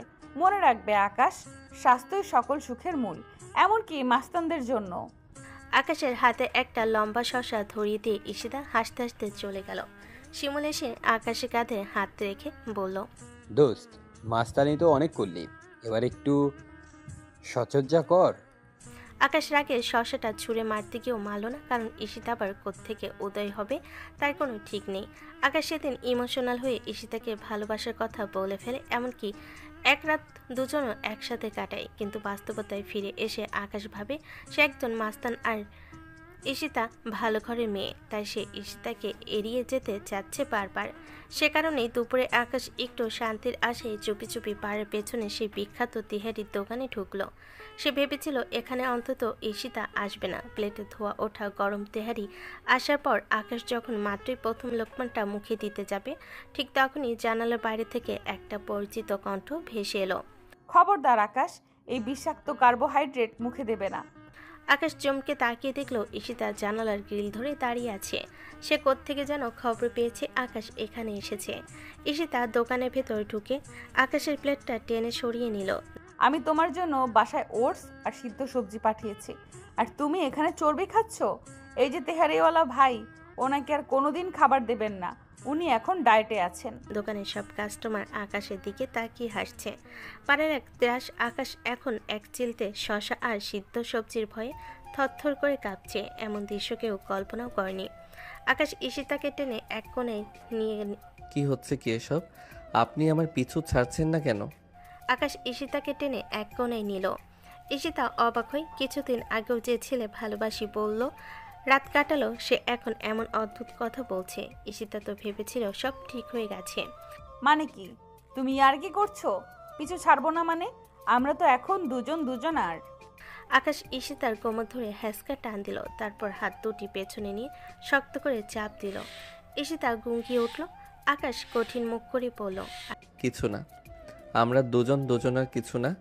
যা হয়েছে সব ভুলে যান। ও সব আবেগে হয়েছে, আবেগ দিয়ে জীবন চলে না। কিন্তু কেন?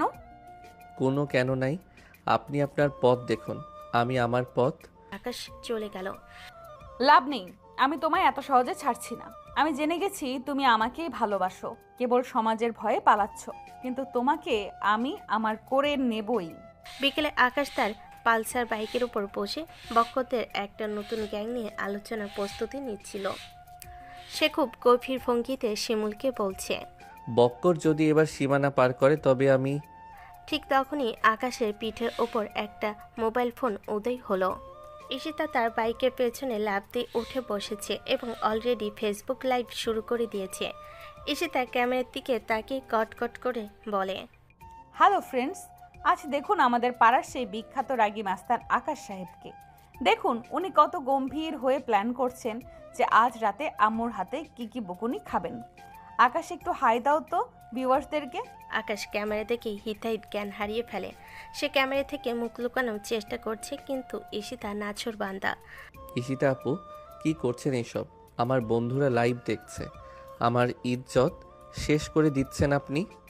আরে ইজ্জত দিয়ে কি হবে? দেখো অলরেডি 5 জন দেখছে, সবাই কমেন্টস করছে আকাশ ভাইকে তো বড় বিড়ালের মতো লাগছে। আকাশ একটা ফ্লাইং কিস দাও তো আমার ফলোয়ারদের জন্য, না হলে কিন্তু লাইভ বন্ধ করব না। লাইভে বক্কর কমেন্ট করলো, আকাশ ভাই, আপনার মাস্তানি তো এখন ঈশিতা আপুর লাইক কমেন্ট আটকে গেছে। আকাশ রাগে বাইক স্টার্ট দিয়ে ভো করে টান দিল, কিন্তু ঈশিতা তাতেও দমল না। সে এক হাতে আকাশকে চাপটে ধরে অন্য হাতে ফোন উঠিয়ে পুরো পাড়া চক্কর দিতে দিতে লাইভ করতে লাগলো। সে চিৎকার করে বলছে, দেখুন বন্ধুরা, আকাশ আমাকে কত স্পিডে ঘুরিয়ে দেখাচ্ছে। He is so caring. Akash বুঝতে পারলো এই মেয়ের পাগলামি কোনো সীমা নেই। সে বাইক থামিয়ে এক নির্জন গলিতে ঢুকলো। ঈশিতা লাইভ বন্ধ করে হাসতে হাসতে বলল, কেমন লাগলো আকাশ? তুমি তো এখন ভাইরাল।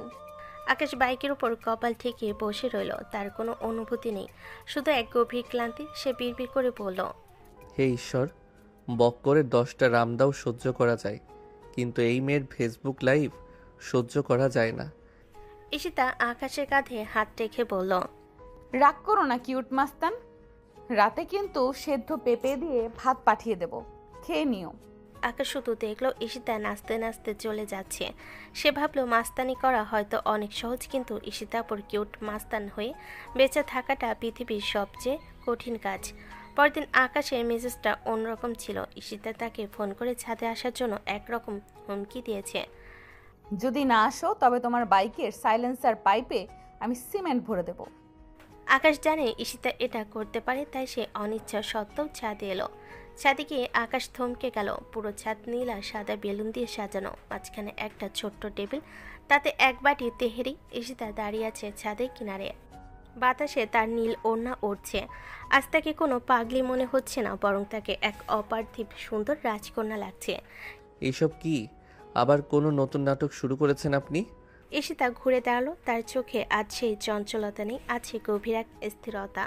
সে ধীর পায়ে আকাশের সামনে এসে দাঁড়ালো। আকাশের চেয়ে লম্বায় ছোট হওয়ায় তাকে বেশ ঘাড় উঁচু করে তাকাতে হচ্ছে। শোনো আকাশ, অনেক তো হলো আপনি আপনি খেলা। আজ কোনো সিনিয়র জুনিয়র নেই, কোনো মাস্তান আর সাধারণ মেয়ে নেই। আজ শুধু আমি আর তুমি। আমি জানি তুমি আমাকে এড়িয়ে চলতে চাও, কারণ তোমার ধারণা তোমার জগৎটা অন্ধকার। কিন্তু তুমি কি জানো এই অন্ধকারে আমি তোমার ধ্রুবতারা হতে চাই? আকাশ চুপ করে রইল। তার হৃৎপিণ্ড আজ স্বাভাবিকের চেয়ে দূরত্ব চলছে। ঈশিতা আকাশের হাতটা নিজের হাতের মুঠোয় নিয়ে বলে, আমি তোমাকে ভালোবাসি আকাশ। তোমার এই রাগী চোখের আড়ালের মায়াটাকে ভালোবাসি। তোমার এই রক্তমাখা হাতের ভেতর যে জীবন বাঁচানোর আকুতি আছে তাকে ভালোবাসি। তুমি কি সারা জীবন আমার এই পাগলামিগুলো সহ্য করার দায়িত্ব নেবে? আমার কিউট মাস্তান হয়ে থাকবে? আকাশ স্তব্ধ হয়ে দাঁড়িয়ে আছে। পাড়ার যে ছেলেটা এক হুঙ্কারে গলি ফাঁকা হয়ে যায়, আজ সে একটা মেয়ের চোখের দিকে তাকিয়ে কথা বলার শক্তি হারিয়ে ফেলেছে। আকাশে মনে পড়ল আজ ঈশিতার সে ঝাড়ু নিয়ে গুন্ডা তাড়ানো, সেই ফেসবুকে লাইভ করা, আর সেই জোর করে করলা জুস খাওয়ানো এক রাতের কাটানো মুহূর্ত, গভীর মুহূর্ত। সে বুঝতে পারল এই মেয়েটা না থাকলে তার জীবনটা আবার সে একঘেয়ে আর ধূসর হয়ে যাবে। আকাশের ঠোঁটে কোণে এক চিলতে মিলান কিন্তু খাঁটি হাসি ফুটে উঠল। সে ঈশিতার হাতটারও শক্ত করে আঁকড়ে ধরল। আপনি মানে তুমি সত্যি একটা আপদ ঈশিতা। আমার ইজ্জত তো তুমি অলরেডি পাড়ায় শেষ করে দিয়েছো। এখন বাকি আছে শুধু আমার জীবনটা। সেটা কি না দিয়ে উপায় আছে? চোখ খুশিতে চকচক করে উঠল। আকাশ নিচু হয়ে ঈশিতার কপালে একটা হালকা চুমু খেলো। হ্যাঁ ঈশিতা, আমি রাজি, তবে একটা শর্ত আছে। বিয়ের পর কিন্তু আমাকে ফেসবুকে লাইভ করা যাবে না, আর প্রতিদিন ওই সিদ্ধ সবজি খাওয়ানো চলবে না। ঈশিতা খিলখিল করে হেসে উঠল এবং আকাশকে জড়িয়ে ধরল। আকাশ অনুভব করলো পৃথিবীর সব মাস্তানি একদিকে, আর এই ছোট্ট মেয়েটার বুকের মাঝখানে শান্তিটা অন্যরকম। ব্যাস, এরপর এক জুনিয়র মাস্তান আর সিনিয়র পাগলি চুটিয়ে প্রেম শুরু হলো। একদিন আকাশ বাজারে গেছে বড় মাছ কিনতে। এক দোকানদার তাকে বেশি দাম বলছিল। আকাশ যে না গরম হতে যাবে অমনি ঈশিতা কোথ থেকে উদয় হয়ে বিক্রেতাকে ধমক দিয়ে বলল, খবরদার, আমার আকাশের সাথে বেশি দাম করবেন না। আকাশ তুমি সরো তো, তুমি তো দামাদামিই জানো না, শুধু শুধু মাস্তানি দেখাও। আকাশ শান্ত ছেলের মতো বাজারের থলি হাতে নিয়ে ঈশিতার পেছন পেছন হাঁটতে শুরু করলো। পাড়ার লোকে বলা বলি করে, আকাশের মস্তানি এখন ঈশিতার আঁচলের বন্দি। মাঝে মধ্যে বৃষ্টির রাতে আকাশ ঈশিতাকে নিয়ে বাইকে করে লং ড্রাইভে যায়। আকাশ বাইক চালাতে চালাতে আয়নায় ঈশিতার হাসি মুখটা দেখে আর ভাবে, এই পাগলিটা না থাকলে সে হয়তো কোনোদিন জানতেই পারতো না ভালোবাসা আসলে মাস্তানির চেয়েও অনেক বেশি শক্তিশালী। আকাশ এখন আর লোহার পাইপ নিয়ে ঘোরে না। তার পকেটে এখন ঈশিতার প্রিয় চকলেট আর একটা রুমাল থাকে, কারণ ঈশিতা যখন তখন আইসক্রিম খেয়ে মুখ মাখিয়ে ফেলে, আর আকাশকে সেটা পরিষ্কার করে দিতে হয়। আকাশ আর ঈশিতার প্রেম এখন পাড়ার মোড়ে মোড়ে গল্পের বিষয়।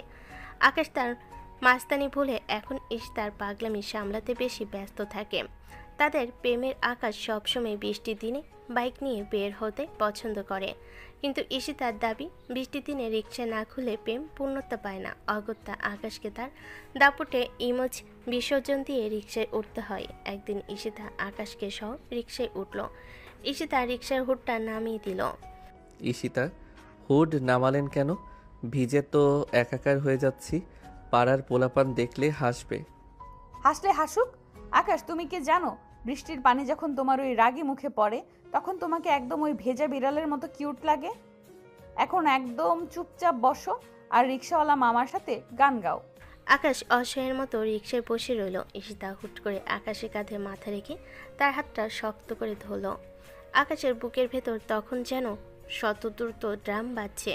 সে বিরক্ত দেখানোর চেষ্টা করলো তার অবচেতন মন ঈশিতার এই সান্নিধ্য দারুণ উপভোগ করছিল। ঈশিতা ফিসফিস করে বলল, আকাশ, তুমি কি সারা জীবন এইভাবেই আমার ছাতা হয়ে থাকবে? আকাশ কোনো উত্তর দিল না, শুধু ঈশিতার হাতটা আরও একটু শক্ত করে চেপে ধরল।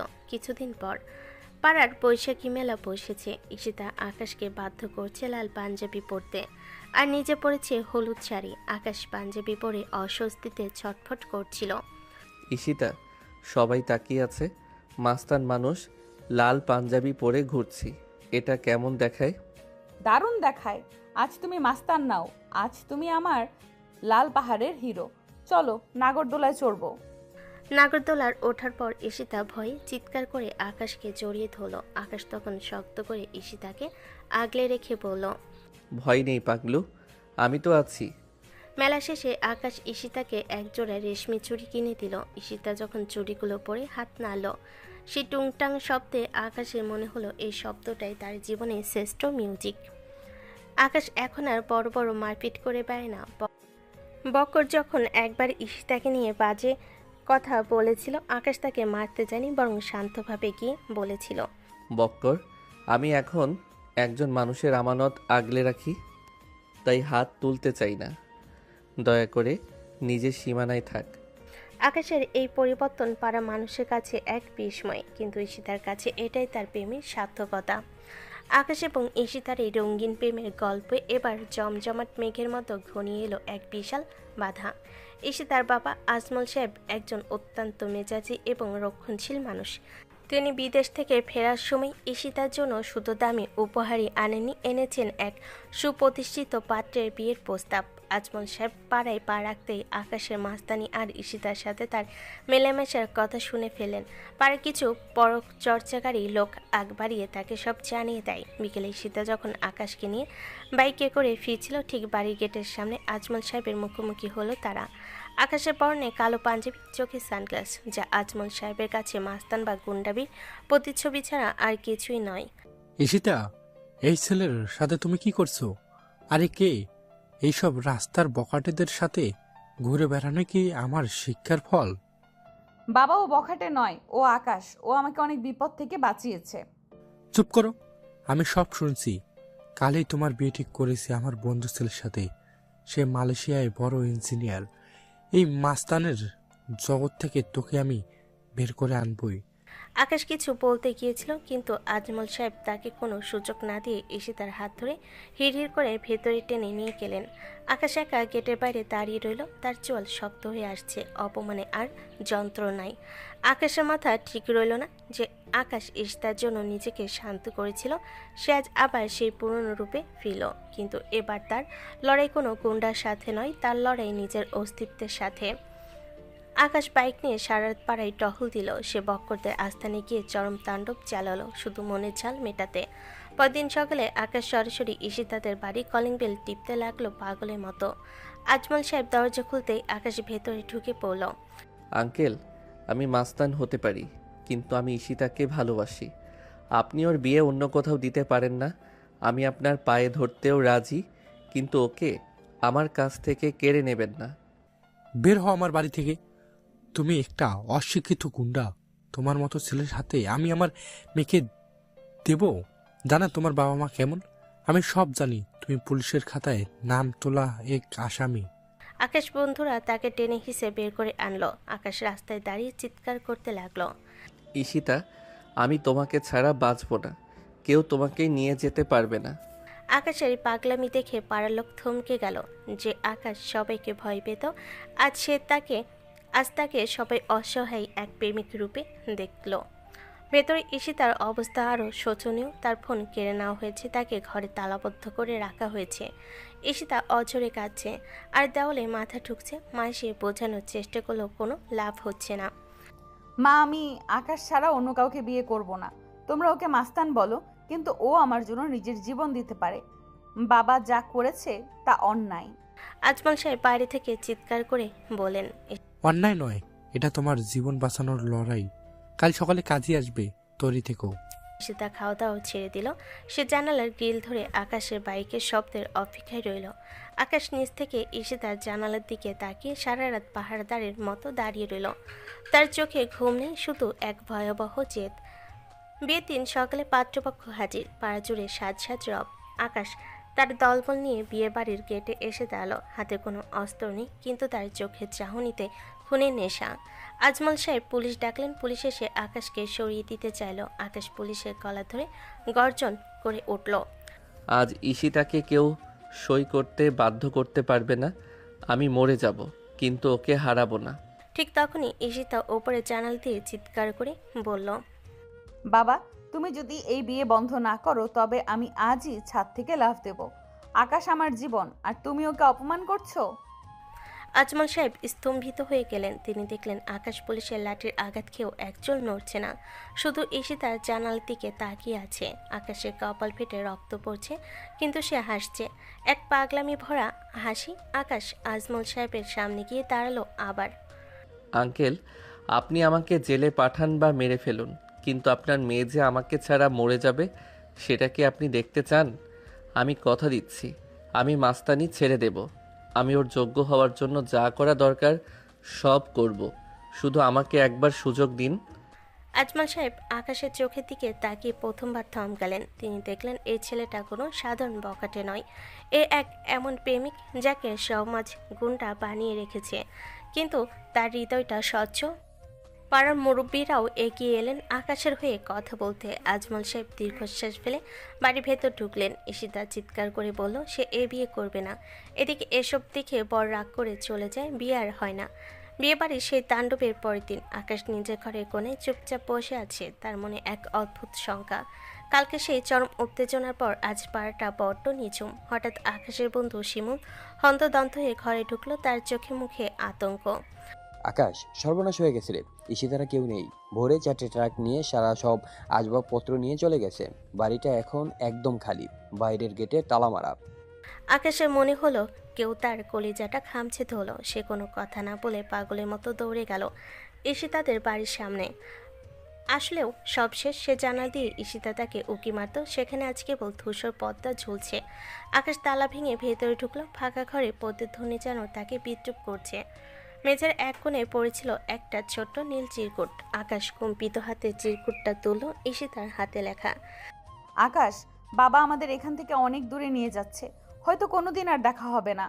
কালকের ঘটনা দেখার পর আমি অনেক ভেবেছি আমরা দুজন আসলে দুই মেরুর মানুষ। তুমি মাস্তান, আমি তোমার সিনিয়র। এই বাস্তবতাটাকে পাশ কাটিয়ে আমরা হয়তো আবেগ দিয়ে লড়েছিলাম, কিন্তু সমাজ আর পরিবার অনেক শক্তিশালী। তোমাকে আমি অনেক বদলে দিতে চেয়েছিলাম, কিন্তু আজ মনে হচ্ছে তোমার এই আগুনের গোলার মতো জীবনে আমার মতো সাধারণ মেয়ে কেবল পুড়ে ছাই হবে। ভালো থেকো কিউট মাস্তান। আমাদের গল্পটা এখানেই শেষ হওয়া ভালো। যা অশ্রুতে কিছুটা ঝাপসা হয়ে গেছে। সেখানে লেখা ছিল। চিঠিটা পড়ে আকাশের ভেতরে বাঁধ ভেঙে গেল। সে মেঝের উপর আশ্রে পড়ল। তার বুক চিরে এক দীর্ঘ চিৎকার বেরিয়ে এলো। আকাশ গগন বিতাড়ি চিৎকার করে, কেন এলে তুমি আমার জীবনে ঈশিতা? কেন আমাকে ভালোবাসতে শেখালে? আমি তো একা নিজের অন্ধকারে ভালোই ছিলাম। কেন আমাকে আলোর স্বপ্ন দেখিয়ে মাঝ পথে এভাবে একা ফেলে চলে গেলে? আমি এই মুক্তি চাইনি ঈশিতা, আমি তোমাকে চেয়েছিলাম। আকাশের সেই কান্না পাড়ার দেওয়ালগুলোতে প্রতিধ্বনিত হতে লাগলো। সেই রাগী মাস্তান আজ এক অসহায় শিশুর মতো ধুলোয় মিশিয়ে লুটিয়ে কাঁদছে। সময় কার জন্য থেমে থাকে না। এরপর 5টি বছর পেরিয়ে গেছে। সেই জীর্ণ পাড়া, সেই মাস্তানি সব এখন আকাশের জীবনের এক ধূসর স্মৃতি। আকাশ এখন আর সেই লোকাল ডন নয়। সে এখন এক প্রতিষ্ঠিত ব্যবসায়ী। তার নিজের একটি আইটি ফার্ম আছে। তার চলাফেরায় এখন আভিজাত্য আর গম্ভীর্য, কিন্তু তার চোখে সেই মায়া ভরা বিষণ্ণতা এখনও কাটেনি। আকাশ এখন অন্য এক শহরে থাকে। সে নিজেকে পুরোপুরি বদলে ফেলেছে। তার মনে এখনও একটা ঘোর অন্ধকার হয়ে আছে। যেখানে ঈশিতার স্মৃতিগুলো জমিয়ে রাখা। সে আর আগের মতো হাসে না, তার হৃদয়ে এখন কেবল দায়িত্বের রাজত্ব। আকাশের মা এখন বেশ অসুস্থ, তার একটাই শেষ ইচ্ছা আকাশের বিয়ে দেখা।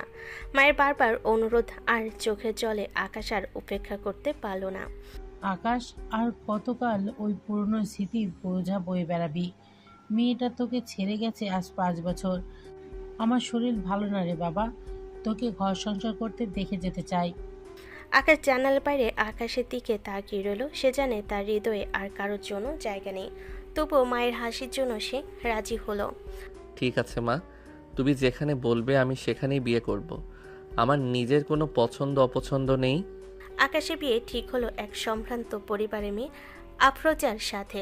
আফরোজা খুবই শান্তশিষ্ট মেয়ে। সে মাঝে মধ্যে আকাশের অফিসে আসে, তাকে ফোন করে। আকাশ তার সাথে কথা বলে, তাকে উপহার দেয়, সব কিছু এক যান্ত্রিক নিয়ম মেনে। আফরোজা আকাশের এই শীতলতা অনুভব করে, কিন্তু সে ভাবে হয়তো এটাই আকাশের ব্যক্তিত্ব। আকাশের বিয়ে 3 ঘনিয়ে আসছে।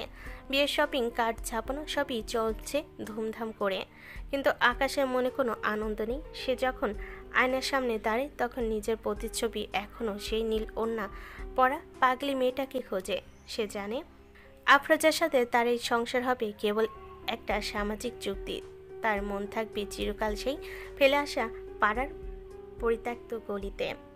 আকাশ আর আফরোজার প্রথম দেখা হলো একটি নিরিবিলি ক্যাফেতে। আকাশের পরনে একটা দামি নীল শার্ট, হাতা গোটানো, ঠিক যেমনটা সে একসময় ঈশিতার জন্য পরত।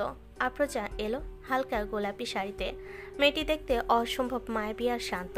আকাশের চোখে কোনো উত্তেজনা ছিল না। সে আফরোজার সাথে কথা বলছিল ঠিক যেন অফিসে কোনো ক্লায়েন্টের সাথে। আফরোজা, আমি আপনাকে স্পষ্ট বলতে চাই, আমি হয়তো আপনার প্রতি একজন স্বামী হিসেবে দায়িত্ব পালন করব, কিন্তু আমার ভেতরে একটা বড় শূন্যতা আছে। আপনি কি সেই শূন্যতা নিয়ে আমার সাথে থাকতে পারবেন? আকাশ সাহেব, আমি জানি আপনার অতীতের কথা। আমি আপনাকে বদলাতে আসিনি, শুধু আপনার পাশে থাকতে এসেছি। ভালোবাসা হয়তো সময় হলে এমনিতেই আসবে। আকাশের মনে হলো আফরোজা খুব বুদ্ধিমতী, কিন্তু তার হৃদয় ঈশিতার সেই পাগলামির যে জায়গা ছিল সেখানে সেই বুদ্ধিমত্তা কোনো কাজ করছে না। বিয়ের কথা পাকাপাকি হওয়ার পরের দিন আফরোজা এসেছে আকাশের বাড়িতে মায়ের সাথে দেখা করতে। আকাশ ড্রয়িং রুমে বসে ল্যাপটপে কাজ করছিল। আফরোজা চুপি চুপি এসে আকাশের পেছনে দাঁড়ালো। চা খাবেন? আমি নিজের হাতে বানিয়েছি। আকাশ কাজে মগ্ন ছিল। সে না তাকিয়ে অভ্যাসবশত বলে ফেল, ঈশিতা, এখন চা খাবো না, পরে দিও। পুরো ঘর নিস্তব্ধ হয়ে গেল। আফরোজা থমকে দাঁড়ালো। আকাশ নিজের ভুল বুঝতে পেরে ল্যাপটপ থেকে চোখ তুলল। তার চেহারায় এক মুহূর্তের জন্য অপরাধ বোধটা ফুটে উঠল। আফরোজা একটু দুষ্টামি করে সামলে নিয়ে বলল, আমি আফরোজা, ঈশিতা নই। তবে আপনার চাটা কিন্তু ঈশিতার চেয়ে ভালো হতে পারে, একবার খেয়েই দেখুন। আকাশের মা আড়াল থেকে সব দেখছিলেন। আফরোজার এই উপস্থিতি, বুদ্ধি আর সহজ স্বভাব দেখে আকাশ মনে মনে ভাবল মেয়েটা তার জীবনে কঠিন বরফ গলাতে চাইছে। বিকালে মা জোর করে আকাশকে পাঠালেন আফরোজাকে নিয়ে বাইরে একটু ঘুরে আসতে। আকাশ তার কালো এসইউভি গাড়ি চালায়। তারা লেকের ধারে গেল। আফরোজার হাত বাড়িয়ে লেকের পানি স্পর্শ করতে চাইল। আকাশ দাঁড়িয়ে দাঁড়িয়ে দেখছিল। একসময় ঈশিতা এখানে সে বাদাম খাওয়ার বায়না করত আর আকাশকে জোর করে নৌকায় তুলত। আকাশ সাহেব, আপনি কি সবসময় এমন গম্ভীর থাকেন? একটু হাসুন না। আজ কিন্তু আমি আপনার সেই মাস্তান রূপটা দেখতে চাই। সেটা অনেক আগে শেষ হয়ে গেছে আফরোজা, এখন শুধু এই ব্যবসায়ী আকাশই বেঁচে আছে। আমি শুনেছি আপনি নাকি আগে খুব স্পিডে বাইক চালাতেন। তবে আমার বাইক চাই না, আজ আমাকে একটু রিক্সা ঘুরাবেন? কোনো এসি গাড়ি না, শুধু খোলা আকাশ আর রিক্সা। আকাশ থমকালো। রিক্সা ভ্রমণ ছিল ঈশিতার প্রিয়। সে অনিচ্ছা সত্ত্বেও আফরোজার সাথে রিক্সায় উঠল। আফরোজা যখন বাতাসের সাথে কথা বলছিল, আকাশ তখন অন্যমনস্ক হয়ে ভাবছিল কেন প্রতিটি মুহূর্তে সে ঈশিতাকে খুঁজে ফিরছে।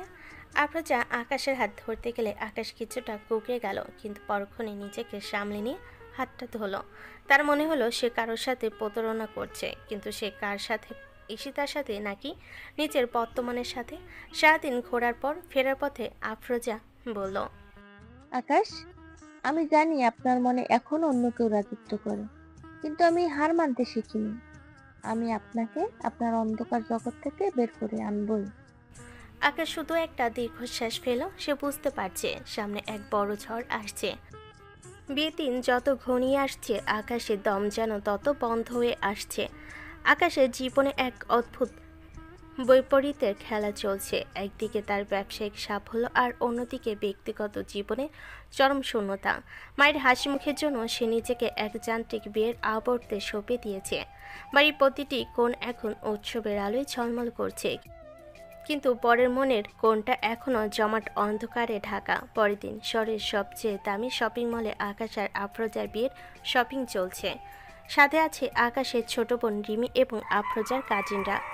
আকাশ এখন আর সেই লোকাল মাস্তা নয় যে রাস্তার ধারে দোকান থেকে টি শার্ট কিনত। সে এখন দামি ব্র্যান্ডের সব ছাড়া কোথাও পা রাখে না। আকাশ সাহেব, দেখুন না এই মেরুন রঙের শাড়িটা কেমন, আপনার কি পছন্দ? আকাশ এক পলক তাকিয়ে দৃষ্টি সরিয়ে নিল, সেজন্য শাড়িটা দেখছে না। ভালো, আপনার পছন্দ হলেই হবে। দাম নিয়ে চিন্তা করবেন না, যেটা ভালো লাগে নিয়ে নিন। আফরোজা একটু দমে গেল। সে আশা করেছিল আকাশ অন্তত শাড়িটা হাতে নিয়ে দেখবে। রিমি পাশে এসে ফিস ফিস করে বলল, ভাইয়া আজকাল কেমন যেন রোবট হয়ে গেছে ভাবু, তুমি কিছু মনে করো না। আকাশের জন্য কেনা হলো রাজকীয় শেরওয়ানি আর নাগরা। শপিং শেষে তারা গেল সোনার দোকানে। আকাশ কোনো কথা ছাড়ে লাখ লাখ টাকার গয়না কিনে দিল। শপিং শেষে ফেরার সময় আকাশের হাতে ডজন খানিক প্যাকেট, কিন্তু তার চেহারায় সেই তৃপ্তি নেই যা একসময় এক প্যাকেটের ঝালমুড়ি হাতে থাকলেও থাকতো। আকাশের নতুন ডুপ্লেক্স বাড়িটা এখন এক রাজপ্রাসাদ। ডেকোরেশনের দায়িত্ব দেওয়া হয়েছে শহরের নামকরা ইভেন্ট ম্যানেজমেন্ট কোম্পানিকে। বাড়ির প্রতিটি দেওয়ালে নীল আর সাদা এলইডি লাইটের কারুকাজ। গেটে বসানো হয়েছে বিশাল এক গেটওয়ে, যা সাদা অর্কিড আর টিউলিপ দিয়ে সাজানো। আকাশ ভাই, ড্রয়িং রুমের মাঝখানে একটা ঝাড়বাতি লাগিয়েছি, আর সিঁড়িগুলোতে সব আইভরি রঙের কার্পেট। সব আপনার স্ট্যাটাস অনুযায়ী হয়েছে। আকাশ গুরুত্ব দিল না। সিঁড়ি দিয়ে উপরে ওঠার সময় দেখল বাড়ির পুরনো পরিচারিকা রহিমা খালা এক কোণে দাঁড়িয়ে কাঁদছেন। রহিমা খালা আকাশকে ছোটবেলা থেকেই দেখছেন। তিনি জানেন এই আলোকসজ্জা আকাশের মনে অন্ধকার ঢাকতে পারবে না। আকাশ খালার সামনে গিয়ে দাঁড়ালো। খালা, কাঁদছেন কেন? বাড়ি তো বেশ সুন্দর সেজেছে। সুন্দর তো হয়েছে বাবা, কিন্তু তোর হাসি খুশির চেহারাটা তো আর খুঁজে পাই না। সারা বাড়ি আলোয় ভাসছে, কিন্তু তোর চোখের কোণে তো মেঘ জমে আছে। আকাশ কোনো উত্তর না দিয়ে নিজের ঘরে ঢুকে দরজা বন্ধ করে দিল। বাড়ি তখন সাউন্ড বক্সে হিন্দি গান বাজছে আর লোকজন হইচই করছে। আজ আকাশের গায়ে হলুদ। বাড়ি বিশাল লন সাজানো হয়েছে গাঁদা ফুল আর মাটির সরা দিয়ে। প্যান্ডেলের চারিদিকে বড় বড় পাখা চলছে। আত্মীয় স্বজনে বাড়ি কিচকিচ করছে। আকাশের মা অসুস্থ শরীর নিয়ে নিজেও আজ উজ্জ্বল শাড়ি পরে সবার সাথে কথা বলছেন। আকাশকে হলুদের পিড়িতে বসানো হয়েছে, তার পরনে বাসন্তী রঙের পাঞ্জাবি। পাড়া সেই পুরনো বন্ধুরা শিমুল, কাশিম এবং মতিন ভাইও এসেছে। তারা তখন আকাশকে একটু সমীহ করে চলে, কারণ আকাশ এখন বড়লোক। আকাশ, মুখটা একটু হাসি হাসি রাখ ভাই, তোর ভাব দেখে তো মনে হচ্ছে ফাঁসির মঞ্চে বসে আছি। আকাশ মিলান হাসার চেষ্টা করলো। আফরোজা তার পাশে এসে বসলো। আফরোজাকে হলুদের সাজে অপূর্ব লাগছে। তার গায়ে কাঁচা ফুলের গহনা। মহিলারা গান ধরলো, হলুদ বাটো মিন্দি বাটো, বাটো ফুলের মৌ। একের পর এক আত্মীয় এসে আকাশের গালে হলুদ মাখিয়ে দিচ্ছে। আকাশ শুধু পাথরের মতো বসে আছে। যখন আফরোজার বোনেরা মজা করে আকাশের কানে তুলা দিয়ে সুরসুরি দিচ্ছিল, তখন পাড়ার ছোটরা বাজি পড়ানোর সুর করলো। আকাশ বাজি পড়ানোর শব্দের দিকে তাকিয়ে রইল। তার মনে পড়লো একসময় সে এই বাজি আর পটকা দিয়ে বক্করদের তাড়তো। গায়ে হলুদের অনুষ্ঠান শেষ, মেহমানরা একে একে বিদায় নিচ্ছে। বাড়ির নিচতলায় এখনও খাবারের সুগন্ধ আর হইচই। আকাশ নিজের বারান্দায় গিয়ে দাঁড়ালো। চারিদিকে নীল আলো জ্বলছে। সে পকেট থেকে একটা পুরনো সিগারেট বের করলো, যা সে অনেক আগে ছেড়ে দিয়েছিল। ঠিক তখনই আকাশ তার ঘরের এক কোণায় পড়ে থাকা পুরনো সেই নীল ডায়েরিটা দেখলো। ইভেন্ট ম্যানেজমেন্টের লোকেরা হয়তো ঘর পরিষ্কার সময় ওটা বের করেছে। আকাশ ডায়েরিটা হাতে নিল না, শুধু তাকিয়ে রইল। সে অনুভব করলো আগামীকাল সে এক নতুন জীবনের দলিলে সই করতে যাচ্ছে, যেখানে দায়িত্ব থাকবে, মর্যাদা থাকবে, টাকা থাকবে। শুধু থাকবে না সেই আকাশ যে একসময় শাসনের আড়ালে ভালোবাসতে জানতো। নিচে তখন উচ্চস্বরে গান বাজছে। আজমেরি ইয়ার্কি শাদি হে। আকাশ চোখ বন্ধ করলো। কাল তার বিয়ে। সে নিজেকে প্রস্তুত করলো এক দীর্ঘ যান্ত্রিক অভিনয়ের জন্য। পরের দিন বিয়ের দিন। চারিদিকে খুশির জ্বর, কিন্তু বরের আসনে বসে থাকা মানুষটি যেন এক জীবন্ত পাথর। শহরের নামই কনভেনশন সেন্টারে আজ যেন এক মায়াপুরী। গেট থেকে শুরু করে স্টেজ পর্যন্ত হাজার হাজার রজনীগন্ধা আর লাল গোলাপের সুবাস। সাদা আর সোনালি থিমের ডেকোরেশনে আভিজাত্য চুইয়ে পড়ছে। আকাশকে সাজানো হয়েছে ঘিয়ে রঙের মখমলে শেরওয়ানি আর মাথায় জাঁকজমকপূর্ণ পাগড়িতে। তার গলায় মুক্তের মালা, হাতে দামি ঘড়ি, কিন্তু আয়নায় নিজের প্রতিচ্ছবি দেখে আকাশ নিজেকে চিনতে পারছে না। এই আভিজাত্য তাকে মানে না। সে তো সেই ছেলে যে বাইকের চাবিতে আঙ্গুল ঘুরিয়ে পাড়ার মোড়ে মোড়ে আড্ডা দিত। তার বন্ধুরা শিমুল আর কাশেম বারবার এসে পাঞ্জাবি ঠিক করে দিচ্ছে, ছবি তুলছে। দোস্ত একটু হাস, আজ তোর বিয়ে, লোকে বলবে বর কি রাগ করে আছে। আকাশ শুধু একটু মিলান হাসলো। তার মনে হচ্ছে সে একটা নাটক করছে যার স্ক্রিপ্ট তার মায়ের লেখা। আফরোজা পাশের কামরায় কোণে সাজিয়ে বসে আছে। লাল টুকটুকে বেনারসি আর ভারী গহনায় তাকে অপূর্ব লাগছে। সে অত্যন্ত আনন্দিত, কারণ সে আকাশকে খুব পছন্দ করে। রীতি অনুযায়ী বিয়ের কাজ শুরু হলো। কনভেনশন সেন্টারের মাঝখানে পুরুষদের মজলিস বসেছে। কাজী সাহেব খাতা খুলে বসলেন। আকাশের বাবা নেই, তাই বড় চাচা উকিল বাবা হিসেবে দায়িত্ব পালন করছেন।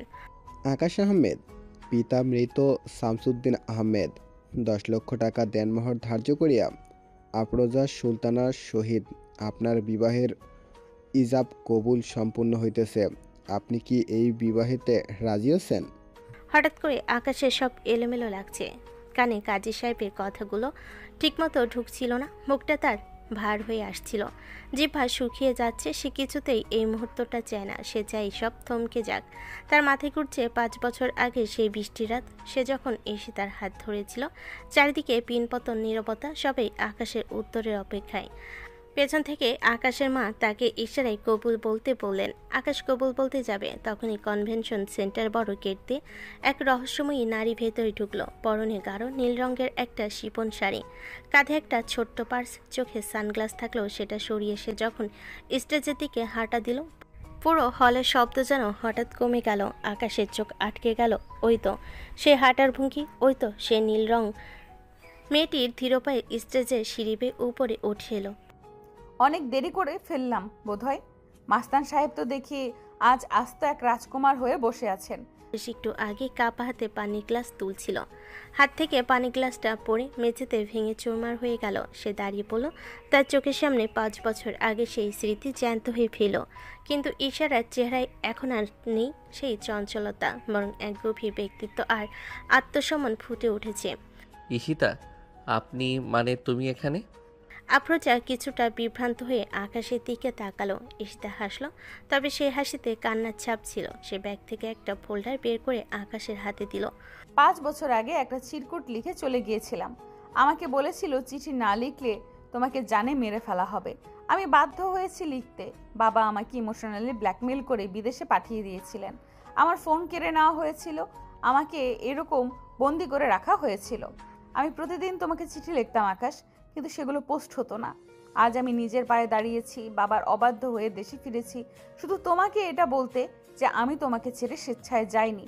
আমি এখনো তোমাকে ভালোবাসি, খুব ভালোবাসি। পুরো বিয়ের আসরে শোরগোল শুরু হয়ে গেল। আকাশের মা এগিয়ে এলেন। ঈশিতা আকাশের মায়ের কাছে নিচু হয়ে সালাম করলো। খালামুনি, আমি জানি আজ আকাশের বিয়ে হবে, আকাশ বিয়ে করবে। ওর জীবন নষ্ট করতে আসিনি আমি, শুধু নিজের ওপর থেকে বিশ্বাসঘাতক তকমাটা মুছতে এসেছি। আকাশ চিরকুটে যা লেখা ছিল তা বাবার শেখানো কথা ছিল, আমার নয়। আমি তোমাকে এখনো ততটাই ভালোবাসি যতটা 5 বছর আগে বাসতাম, কিন্তু আজ তুমি অন্য কারোর আমানত হয়ে যাচ্ছ। ভালো থেকো। ঈশিতা আর এক মুহূর্ত দাঁড়ালো না। সে দ্রুত পায়ে স্টেজ থেকে নেমে যেতে লাগলো। আকাশ সেখানে মূর্তির মতো দাঁড়িয়ে রইল। তার ভেতরে এক প্রবল ঝড়। সে বুঝতে পারল দীর্ঘ 5 বছর সে যাকে ভুল বুঝে ঘৃণা করেছে সে আসলে নিরাপদ ছিল, কিন্তু এখন কি করবে বুঝতে পারছে না। জীবনের এই মোড়ে এসে তার নিজের কাছে নিজেকে খুব অসহায় লাগছে। সে পাগলের মতো দৌড়ে বাইরে নেমে এলো। সে মনে মনে ভাবল আজ যদি সে না যায় তবে সে আর কোনোদিন বেঁচে থাকতে পারবে না। কনভেনশন সেন্টারের বাইরে ল্যাম্পপোস্টের আবছা আলোয় আকাশ ঈশিতার হাতটা শক্ত করে ধরে দাঁড়িয়ে আছে। ঈশিতা স্থির হয়ে আছে, তার চোখ দিয়ে অঝরে জল পড়ছে। আকাশ তাকে নিচের দিকে ঘুরিয়ে ধরল। কেন মিথ্যে বললি সীতা? কেন চিরকুটে ওসব লিখেছিলে? তুমি কি একবারও ভাবলে না যে আমি মরেও যেতে পারতাম? বললাম তো তোমাকে মেরে ফেলবেন লোক দিয়ে, ভয়ে করেছি। আর বাবা হার্ট অ্যাটাকের নাটক করেছিলেন আকাশ। আমাকে বলেছিলেন আমি যদি তোমাকে ছেড়ে না যাই তবে তিনি আত্মহত্যা করবেন। আমি নিরুপায় ছিলাম, কিন্তু আজ আমি স্বাবলম্বী। বাবার অমতে চলে এসেছি শুধু তোমাকে সত্যিটা বলতে। কিন্তু আকাশ, আজ অনেক দেরি হয়ে গেছে। তোমার আঙুলে এখন অন্য কারোর আংটি। আকাশের দু চোখ ভিজে এলো। সে বুঝতে পারল দীর্ঘ 5 বছর তারা দুজনেই এক জ্বলন্ত আগ্নেয়গিরির ওপর বাস করছিল। ঠিক তখন কনভেনশন সেন্টারের গেট দিয়ে বেরিয়ে এলো আফরোজা। তার পরনে এখনও সেই ভারী বেনারসি, কিন্তু মাথায় ওড়না নেই। তার পেছনে আকাশের মা আর আত্মীয়রা দৌড়ে এলো। আফরোজা ধীর পায়ে আকাশ আর ঈশিতার সামনে গিয়ে দাঁড়ালো। আকাশ মাথা নিচু করে রইল। সে জানে আজ সে অপরাধী। আকাশ সাহেব, মাথা নিচু করবেন না। আপনি আর যা করেছেন তা আপনার সত্যার প্রমাণ। বিয়ের আসরে কবুল বলতে গিয়েও পরে আপনি যার পিছু নিয়েছেন তিনি আপনার আসল গন্তব্য। আফরোজা, তুমি এসব কি বলছো? আকাশ যা করেছে তা আমাদের বংশের অপমান। না খালামণি, ভুল মানুষের সাথে ঘর করাটা হবে বংশের জন্য বড় অপমান। আমি একজন শিক্ষিত মেয়ে, আমি জানি জোর করে কাউকে পাওয়া যায় না। আকাশ সাহেব গত কয়েক মাস আমার সাথে ছিলেন ঠিকই, কিন্তু তার মনটা ছিল ওই নীল চিরকুটে। আমি ঈশিতাপুর চোখে যে ভালোবাসা দেখলাম তা কেড়ে নেওয়ার অধিকার আমার নেই। আফরোজা নিজের হাতের আংটিটা খুলে আকাশের হাতের তালুতে রাখলো। সে ঈশিতার দিকে তাকিয়ে মিলান হেসে বলল, আপু, ওনাকে সাবধানে রাখবেন। মাস্তান তো, কখন কি পাগলামি করে বসে তার ঠিক নেই। আফরোজা এক মুহূর্ত না দাঁড়িয়ে নিজের বাবার হাত ধরে গাড়িতে উঠে গেল। তার চোখে পানি থাকলেও মুখে ছিল এক জয়ের হাসি, ত্যাগের জয়। আকাশ আর ঈশিতা দুজনেই স্তব্ধ হয়ে দাঁড়িয়ে রইল। আকাশের মা কিছুক্ষণ গুম হয়ে থাকার পর ঈশিতার কাছে এগিয়ে এলেন। তিনি ঈশিতার মুখটা তুলে ধরলেন। আমি মা হয়ে ছেলের চোখের কষ্ট বুঝতে পারিনি রে মা। আমার জেদ আজ কতগুলো জীবন নষ্ট করতে বসেছিল। আমাকে মাফ করে দিস। ঈশিতা ঝরঝর করে কেঁদে মায়ের পায়ে লুটিয়ে পড়ল। আকাশের দিকে তাকালো। আকাশে তখন মেঘ কেটে এক ফালি চাঁদ উঠেছে। 5 বছরের অন্ধকার যেন এক নিমিষে দূর হয়ে গেল। 1 মাস পর সেই পুরনো পাড়া, সেই পরিচিত ছাদ। আকাশ এখন তার সেই পুরনো নীল পালসারটা আবার বের করেছে। তবে এখন সে আর মাস্তানি করে না। সে এখন একজন দায়িত্ববান স্বামী এবং ব্যবসায়ী। ঈশিতা নীল শাড়ি পরে ছাদের আলসে ধরে দাঁড়িয়ে আছে। আকাশ পেছন থেকে এসে ঈশিতার চুলে একটা লাল গোলাপ গুজে দিল। শোনো সিনিয়র আপু, এখন তো বিয়ে হয়ে গেছে, এবার কি একটু শান্ত হবে, নাকি এখনো করলার জুস খাওয়ানোর পরিকল্পনা আছে? অবশ্যই আছে। মাস্তান সাহেবের ভুঁড়ি যদি বেড়ে যায় তবে আমার ইমেজের কি হবে? আর শোনো, কাল কিন্তু আমরা আবার সেই রিকশায় করে ভিজবো। আকাশ ঈশিতাকে নিজের বুকের মাঝে টেনে নিল। সে অনুভব করলো জীবনের সব থেকে বড় মাস্তানি হলো নিজের ভালোবাসাকে শেষ পর্যন্ত আগলে রাখা। পাড়ার মোড়ে বক্করা এখনও আড্ডা দেয়, কিন্তু আকাশ এখন ওখান দিয়ে যাওয়ার সময় শুধু ঈশিতার হাতটা আরও শক্ত করে ধরে। একদিন আকাশ অঘরে ঘুমোচ্ছিল। ঈশিতা এসে তার নাকের ডগায় নিজের ভেজা চুল দিয়ে একটু সুরসুরি দিল। আকাশ ভুরুর কুচকে পাশ ফিরতে ঈশিতা কানে কানে বলল, এই যে কিউট মাস্তান, অনেক তো হলো ডনগিরি, এবার একটু মাস্তানগিরি, এবার একটু স্বামীগিরি দেখাও। ওঠো, সূর্যমামা তো অনেকক্ষণ আগে উকি দিয়েছে। আকাশ চোখ পিটপিট করে তাকে ঈশিতার হাতটা টেনে ধরল। ঈশিতা টাল সামলাতে না পেরে আকাশের বুকের উপর পড়ে গেল। সকাল সকাল এত এনার্জি কোত্থেকে পাও ঈশিতা? 5 বছর তো শান্তিতে ঘুমাতে দাওনি, এখন কি বাকি জীবনটাও নির্ঘুম কাটবে? অবশ্যই, আমার মতো সিনিয়র আপুকে বিয়ে করেছো, এখন তো একটু খেসারত দিতেই হবে। ওঠো, আমি চা বানিয়েছি। আর হ্যাঁ, আজ কিন্তু কোনো অফিসে কাজ নেই, শুধু আমি আর তুমি। আকাশ বিছানা থেকে উঠে দেখলো ট্রেতে ধোয়া ওঠা চা। সে চুমুক দিয়ে চোখ মুখ কুচকে ফেলো। চিনি নেই। চিনি কোথায়? এটা কি সেই ডায়েট কন্ট্রোলের পার্ট 2? ও আকাশ, একটু তো রোমান্টিক হও। আমি সামনে বসে আছি, আমার মিষ্টি হাসিটুকু কি তোমার চায়ের চিনির অভাব মেটানোর জন্য যথেষ্ট নয়? আকাশ হেসে ফেল। এই সেই চিরচেনা ঈশিতা, যার পাগলামিতে সে একসময় বিরক্ত হতো, আর আজ সেই বিরক্তটাই তার বেঁচে থাকার রসদ। দুপুর গড়িয়ে বিকেল হতেই আকাশটা কালো হয়ে এলো। ঠিক 5 বছর আগে সেই দিনগুলোর মতো ঝমঝম করে বৃষ্টি নামলো। ঈশিতা আলমারি থেকে আকাশে সেই পুরনো কালো পাঞ্জাবিটা বের করে আনলো। আকাশ চলো ভিজবো। আজ কোনো দামি গাড়ি নয়, আজ আমরা সেই পুরনো রিকশায় করে পুরো শহর ঘুরবো। আকাশ প্রথমে না করলেও ঈশিতার জেদের কাছে হার মানল। রিকশার হুড নামানো, বৃষ্টির প্রতিটি ফোঁটা তাদের গায়ে ভিজছে। আকাশ ঈশিতাকে আগলে রাখার চেষ্টা করছে, কিন্তু ঈশিতা দুহাত বাড়িয়ে বৃষ্টির জল ধরছে। জানো আকাশ, 5 বছর আগে যখন একা বৃষ্টিতে ভিজতাম তখন মনে হতো জলগুলো খুব ঠান্ডা, কিন্তু আজ তোমার পাশে বসে ভিজছি, মনে হচ্ছে জলগুলো খুব ওম দিচ্ছে। আকাশ ঈশিতার কাঁধে হাত রাখলো। সে আজ আর লজ্জা পাচ্ছে না। রিকশাওয়ালা মামা গুনগুন করে গান গাইছেন। আকাশ ঈশিতার কপালে একটা আলতো চুমু খেলো। ঈশিতা অবাক হয়ে তাকালো। শোনো সিনিয়র আপু, তোমাকে ছাড়া এই বৃষ্টিগুলো আমার কাছে শুধু জল ছিল, কিন্তু আজ এগুলো সব এক একটা কবিতা। রাতে বৃষ্টির পর আকাশ একদম পরিষ্কার নীল আকাশ জুড়ে রূপলি চাঁদ। আকাশ আর ঈশিতা তাদের ডুপ্লেক্স বাড়ির ছাদে ম্যাট বিছিয়ে বসেছে। ঈশিতা আকাশে কোলে মাথা দিয়ে শুয়ে তারা গুনছে। আকাশ, তুমি কি আফরোজার কথা ভাবো? আকাশ একটু থমকালো, তারপর ঈশিতার মাথায় হাত বুলিয়ে শান্ত গলায় বলল, আফরোজা আমার জীবনের এক বিশাল ঋণ। সে না থাকলে হয়তো আজ আমরা এইভাবে বসে থাকতে পারতাম না। সে আমাকে মুক্তি দিয়েছে আর তোমাকে ফিরিয়ে দিয়েছে।